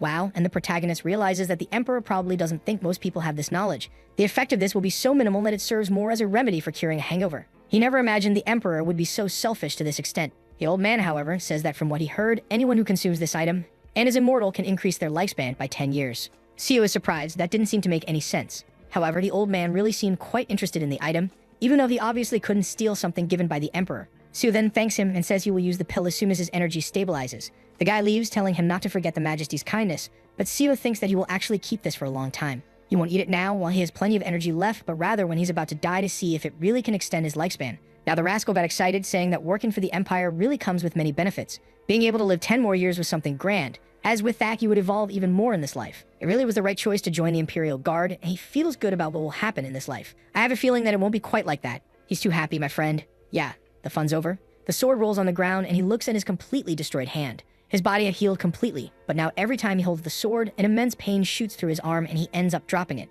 He can't even use the 24 basic techniques of the mountain, and now he's already wondering if this marks the end of his life in martial arts. However, he tells himself no. Life on the martial path has always been full of suffering, so what if he now has to add a little pain to this path? It has always accompanied him like a shadow, so it won't be this pain that makes him give up. In fact, he will use this opportunity to further enhance his prowess, and with that, 10 years have passed, 30 in total of this regression. He has gotten used to using the sword, and his ability to control the silk of the blade has also improved. Moreover, he is becoming increasingly skilled at using hidden weapons, as he works as a shadow.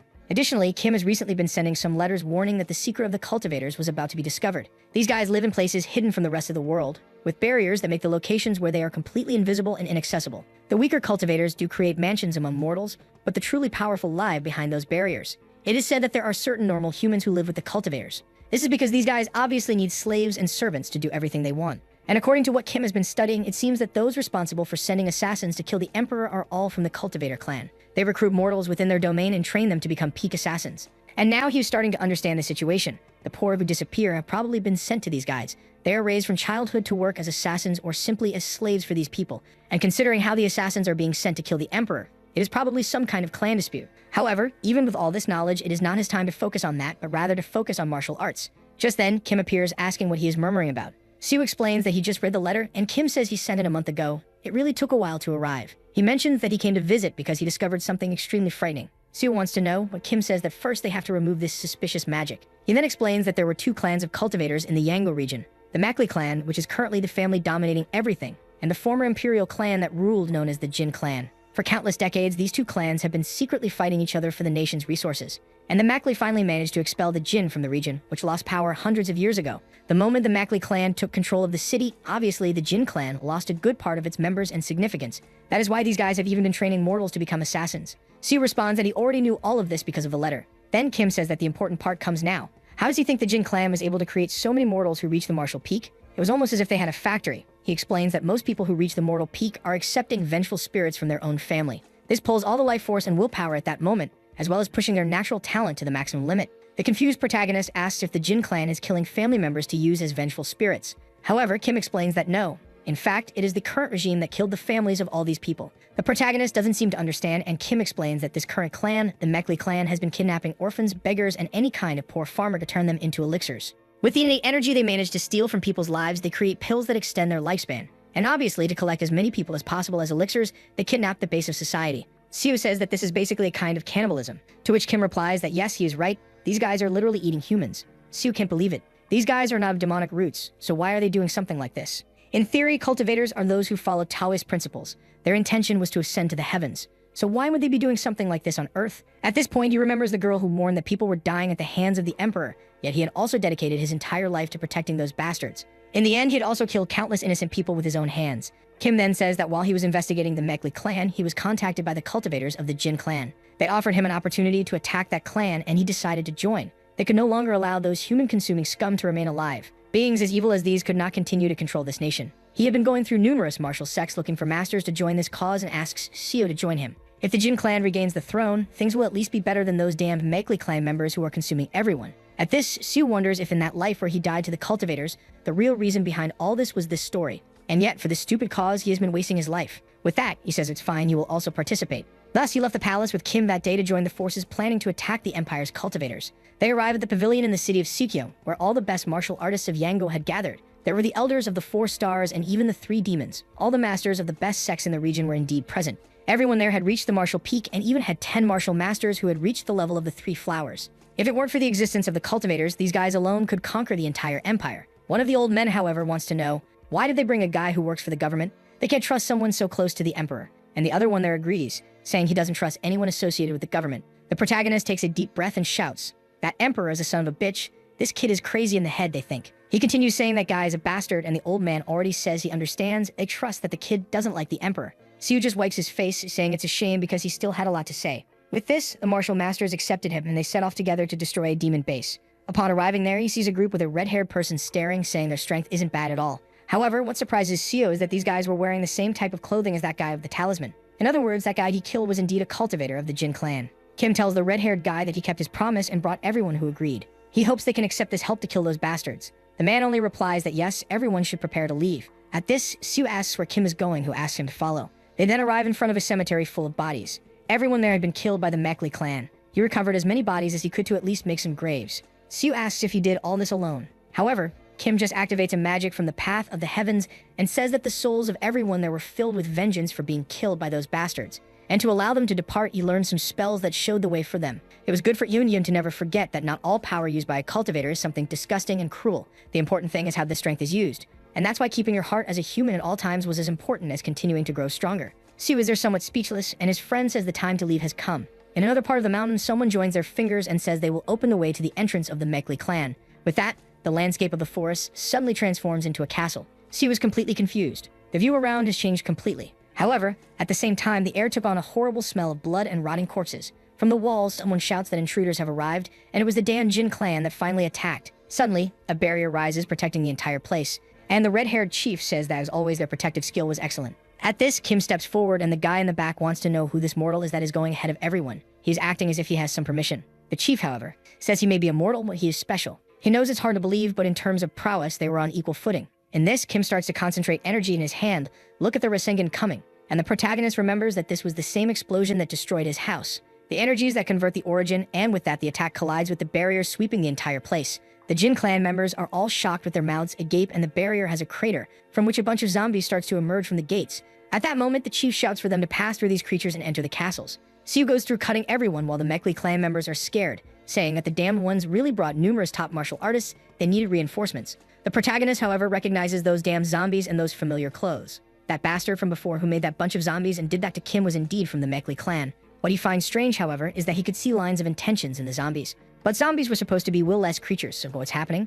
Perhaps the will of the cultivators controlling these zombies, but that also wouldn't make sense. It's when he notices a guy on the battlefield with an aura around him and the zombies protecting him. Judging by the size of the consciousness, he realizes that this guy was still in the first stage of refinement. He boldly advanced and cut through the guy's barrier and then sliced his forehead. Then he was already poisoned. The guy is begging to be spared there while Siu tells him to explain what that was. Wow. Next to him was a cauldron and a multitude of bodies. The guy says he will explain everything. This was the process of the first refinement. They'd extract the blood and ki from mortals to create the first part of the origin formation. Then they deliver the so-called origin, which is this pot with concentrated power, to the superiors. They take this to some other place where they complete the process by mixing this origin blood with the fifth refinement. When the alchemy is performed on thousands of mortals, the rejuvenation pill is finally completed. And if the boy wants it badly enough, he can even hand over this part of the origin blood that he just finished. It was just the first stage, but it was worth many lives. Siu, however, just thanks and says that now he has no reason to hesitate in killing anyone there. But suddenly, a halberd comes in his direction and Siu ends up letting the guy go. In this, he turns around asking what the squad leader is doing there, but the guy tells him to be silent. My god, it's the rest of those people, the shadow friends who worked with him before. And the man tells him to be silent, saying he doesn't talk to traitors. An explosion happens in the house and Siu asks, "Are you calling me a traitor, squad leader? Do you even know what the imperial family has been doing?" The chief advances, saying he knows, and orders a strike, but Siu manages to dodge. In that moment, he asks, "If you know, how do you have the courage to swear loyalty to them? What kind of human would do something like that?" The man continues attacking, saying, "We are the arms and legs of the emperor. We don't think for ourselves, we simply move according to his will." Siu replies that the man is an idiot. To the emperor, they were nothing more than common people and were nothing but cattle. But then the chief kicks him in the stomach and pushes him away. Siu realizes, this bastard's skills have improved even more. He was about to reach the peak of the 3 flowers. And then the chief asks, "Do you think your side is different? Tell me, what is the big difference with this Jin clan you joined?" Siu is about to say something, but the man interrupts, saying no, they are also ascetics.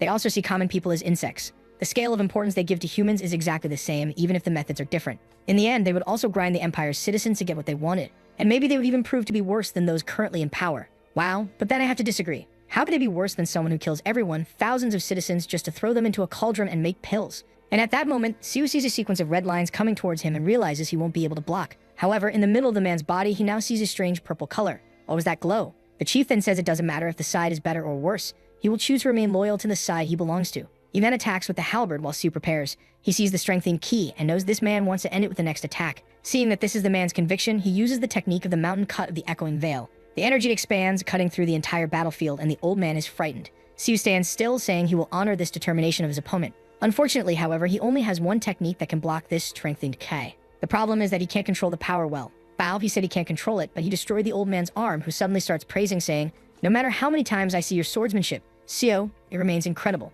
Suddenly, he gave a compliment, and our protagonist approaches, saying, "My technique is far from refined. I'm just an ordinary person." The old man, however, falls to the ground. The man wants to praise, and Siu will have to accept it. Far from being refined, Siu, that technique you use is amazing. It's about to reach the awakening of the three flowers. It was the most wonderful form I've ever seen. My whole life, I've been seeking martial awakening to reach the level of the three flowers. However, when I finally saw the peak, I realized it was nothing more than a low level for any ascetic. That's when I realized that what I've been practicing my whole life would never come close to the cultivators. I learned that I was devoted my entire life for nothing. So I kept searching for a path to justify it until now. The old man falls to the ground, saying it's just a pity they carry different destinies. Wow, not even girlfriends praise as much as this old man. It's a shame he's been on the wrong side his whole life and won't change now in his last moments. Or maybe not.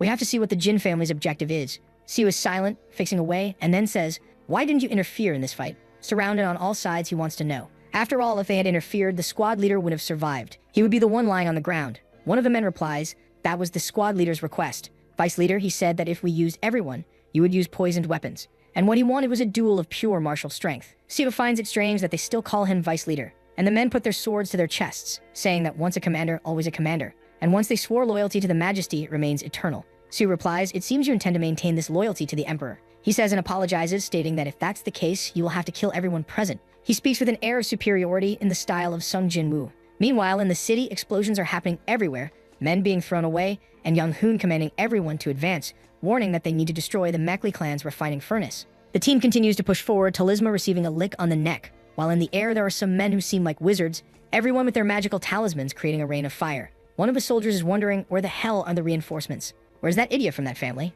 Meanwhile, back with Siu, a blade cuts through and another soldier falls. The protagonist, however, is also getting exhausted. One of the soldiers sees the needle in his armor and knows he will be paralyzed. He then asks, "Siu, why did you choose such a difficult path?" In fact, he chose the difficult path because he didn't kill anyone and paralyzed everyone. And the man wants to know, "You could have killed everyone here without getting hurt. So why did you prefer to immobilize us and end up getting hurt?" Siu replies, "Because you still call me vice leader." The man is surprised and then falls face first to the ground, saying that until the end, he was an interesting man. What he wants to know is if he finally managed to reach the three flowers. Siu puts away his sword, saying that, unfortunately, he hasn't reached that level yet. He's just beginning to understand how this works. The truth is he saw the third color, a strange purple line, but he can only see it inconsistently. Perhaps he needs another long life of fighting and dying. At that moment, a man on the roof shouts, saying, "Incredible, your skills have reached this level. That's why my father sent me." Siu recognizes him as Prince Maklihan. He says it's been a while since they last saw each other crown prince. "If you've been watching from the beginning, why didn't you interfere?" The man laughs, saying, "If I had interfered, it would have been less fun. Besides, don't call me crown prince here.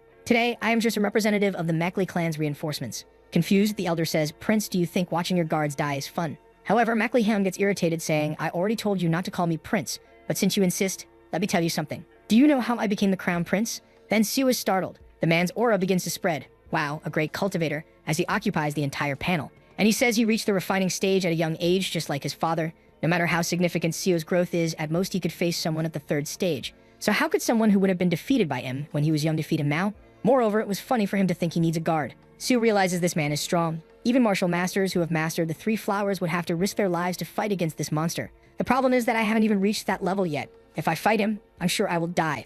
But why does a smile form on my face? The reason is obvious. It's because I am not afraid of death. If it means getting closer to understanding these lines, how important is death? If one can awaken at dawn, then there's no problem dying at dusk. That's what that man taught him while fighting against 50 people. In my past life, I never understood this teaching. But now I'm finally starting to comprehend. The prince just laughs and says, "I can't believe you're advancing with the certainty of death. Vice leader of the squad, you're more of an idiot than I imagined." The protagonist, however, jumps, knowing that now he will understand the difference between martial prowess and a cultivator. He launches a black cut in the direction of the prince, saying that today he would take martial arts to the limit. From the prince's perspective, he sees Seo jumping, a black mist appearing on the sword, and suddenly he disappears. He is confused, wanting to know where he went. We see that just before, Seo finally understood the writings on how to reach the peak of celestial martial arts. He had memorized everything, but until today he could barely comprehend a single line. He could even perform, but he couldn't understand. Yet at that moment when he saw the strange purple line for a second, he seemed to understand what the exhaustion of martial arts meant. The book said that if a martial exchange is a collision of colors, perhaps the color itself can be attacked. This was one of the phrases that Seo never managed to understand,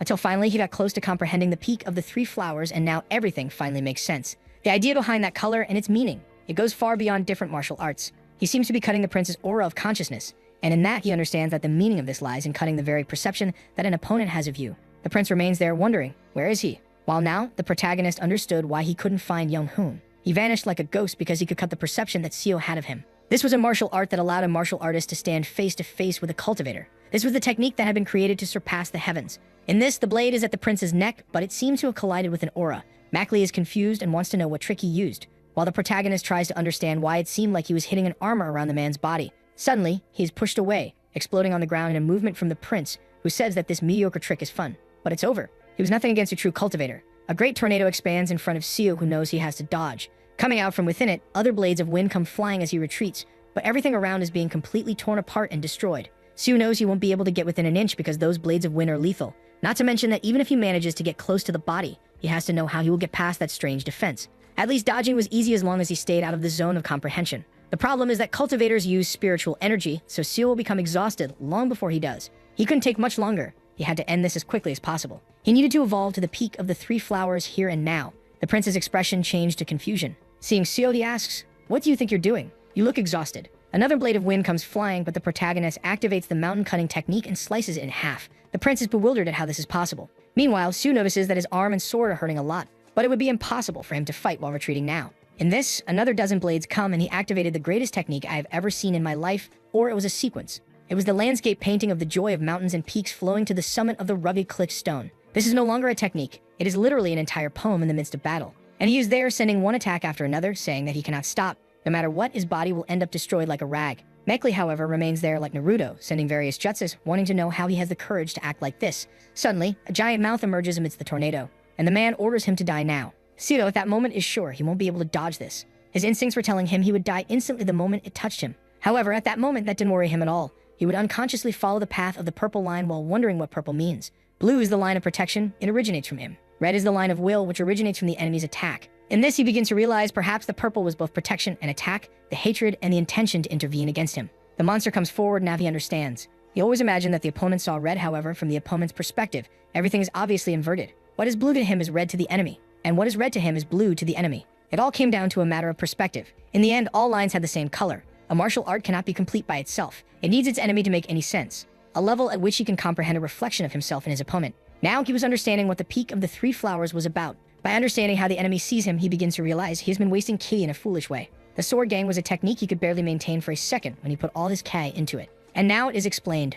A martial art was not performed solely with one's own strength. The perception of the opponent and the world was what truly completed it. And with that, he activates the mountain-destroying technique, the final form. The cut goes towards the desert lizard, straight into its mouth, and smoke rises in all directions. Meanwhile, the guards who had been paralyzed were watching Seo's fight. Everyone knew the outcome of this battle. His resistance was irrelevant. A common man fighting against a cultivator. A martial artist had no chance against an immortal being. However, the guards could not believe what they were seeing. Seo appears with the three flowers of the peak awakened.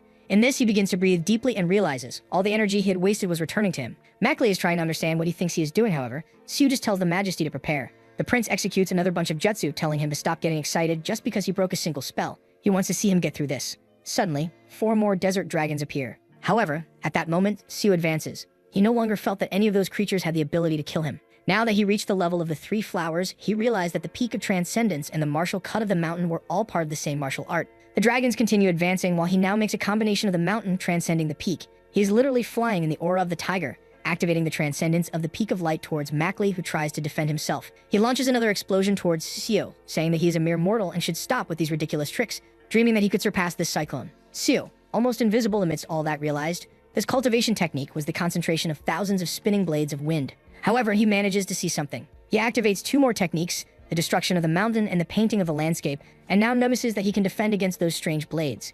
Mackley is standing still, not understanding what he is doing, while Seo approaches with his lightsaber, saying that now he understands why he couldn't get through those defensive techniques. However, the key of the sword was completely different, and he lashes out at Mackley's neck. The cultivator bleeds, tries to cover the wound, and launches another explosion forward, but Seo just reflects and stands still, while Mackley, holding his throat, tells him not to come closer. He launches another explosion, a sequence of blades, and tries to flee. Seo, however, is behind him, warning that he won't let him escape today. And wow, he cut him in half completely, only the upper part falls to the ground. And the cultivator doesn't give up, he turns around confused, wanting to know how a mere mortal was capable of doing something like this. He tells him not to come closer. Stop thinking that what you were doing is right. Do you think the Jin clan is very different? Or you really think that the cultivators of the Jin clan reached the stage they are in without having consumed pills made from mortals? You better remember that my father gave you an empty pill a few years ago. If you consumed it, to this day, you are no different. Seo humiliates him. He takes the pill, destroys it, and tells him not to worry. He does not intend to consume anything made by those disgusting cultivators.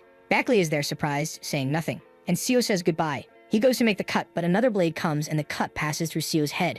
It was too good, wasn't it? He wonders why his body is upside down. In that moment, he understands, I was decapitated. This is not an attack that someone at the beginning of cultivation could perform. It has to be something that drastically surpasses that. Only an advanced cultivator or young Hoon, who has already reached the peak of the 5 energies, could perform something like this. He begins to have a flashback of all the lives he has lived, from the first to this one. He sees a scene of young Hoon killing a cultivator and celebrating that he finally killed a man at this stage. Finally, a martial artist could stand up to these men. While Seo thinks, a long time ago, our second life ended in an instant. I taught young Hoon and saw him surpass the cultivators. In that, I began to have hope that one day I would defeat the cultivators. However, that day soon collapsed. On that day, I couldn't do anything. He repeats to himself that he just needed to be stronger to have tried even harder, and maybe he would have gotten further. However, the head is on the ground while he tells himself that now that he has reached this level, he cannot let himself die like this, without doing anything more. This was not the moment. He needed to kill that man. Friend, you lost your head. I think you won't make it, but I admire your endless motivation. Meanwhile, Mackley is looking at a talisman on his chest, saying that he survived. The item his father had given him, rare and single use that creates an attack from a cultivator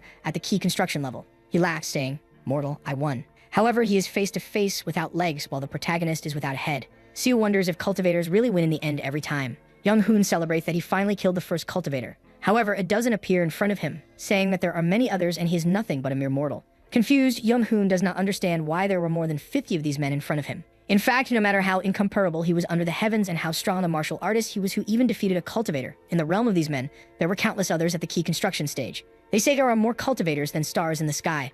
The zoom on Seo's hand shows a small movement, while Mackley is saying, what the hell? I used all my energy. Seo knows that for mortals, this was like an endless wall, a path that cannot be crossed. And at that moment, he almost gave up. He was so overwhelmed by this that he wished he had never learned martial arts, simply to become a soap seller once again. However, he never gave up. He sees a flashback of young Hoon saying, I will stop these men, but you have to stay alive. And that Seo's headless body begins to move slowly, driven by pure determination. Mackley asks how it is possible, how a mere mortal can carry such a pure will. Falling on the ground, Seo tells young Hoon that it doesn't make sense for him to be sacrificing himself for him. He shouldn't fight against these men. However, young Hoon looks back and says he has seen Seo struggling infinitely until now. If he is talking to the Seo he knows, he will inevitably see a better tomorrow. With that, he delivers the final attack on Mackley. Seo Evan-Yun, who was made of flesh and bone, practiced martial arts his entire life. His hand that lasted decades, holding this sword to the point of destruction. The martial arts he had refined his whole life. The body that performed all of this and carried this obligation stood tall even after Seo's death. In that moment, as he died, Mackley was filled with disbelief and fear. Even decapitated, Seo was smiling. And with that, this life of eternal body refinement came to an end. He sees young Hoon saying, that was a good cut. You need to keep going because your effort will never betray you. You need to carry the mindset that it's okay to die at dusk so that you can go further at dawn. That is, never forget. Your efforts will eventually bring you to a new day worthy of the sweat you shed.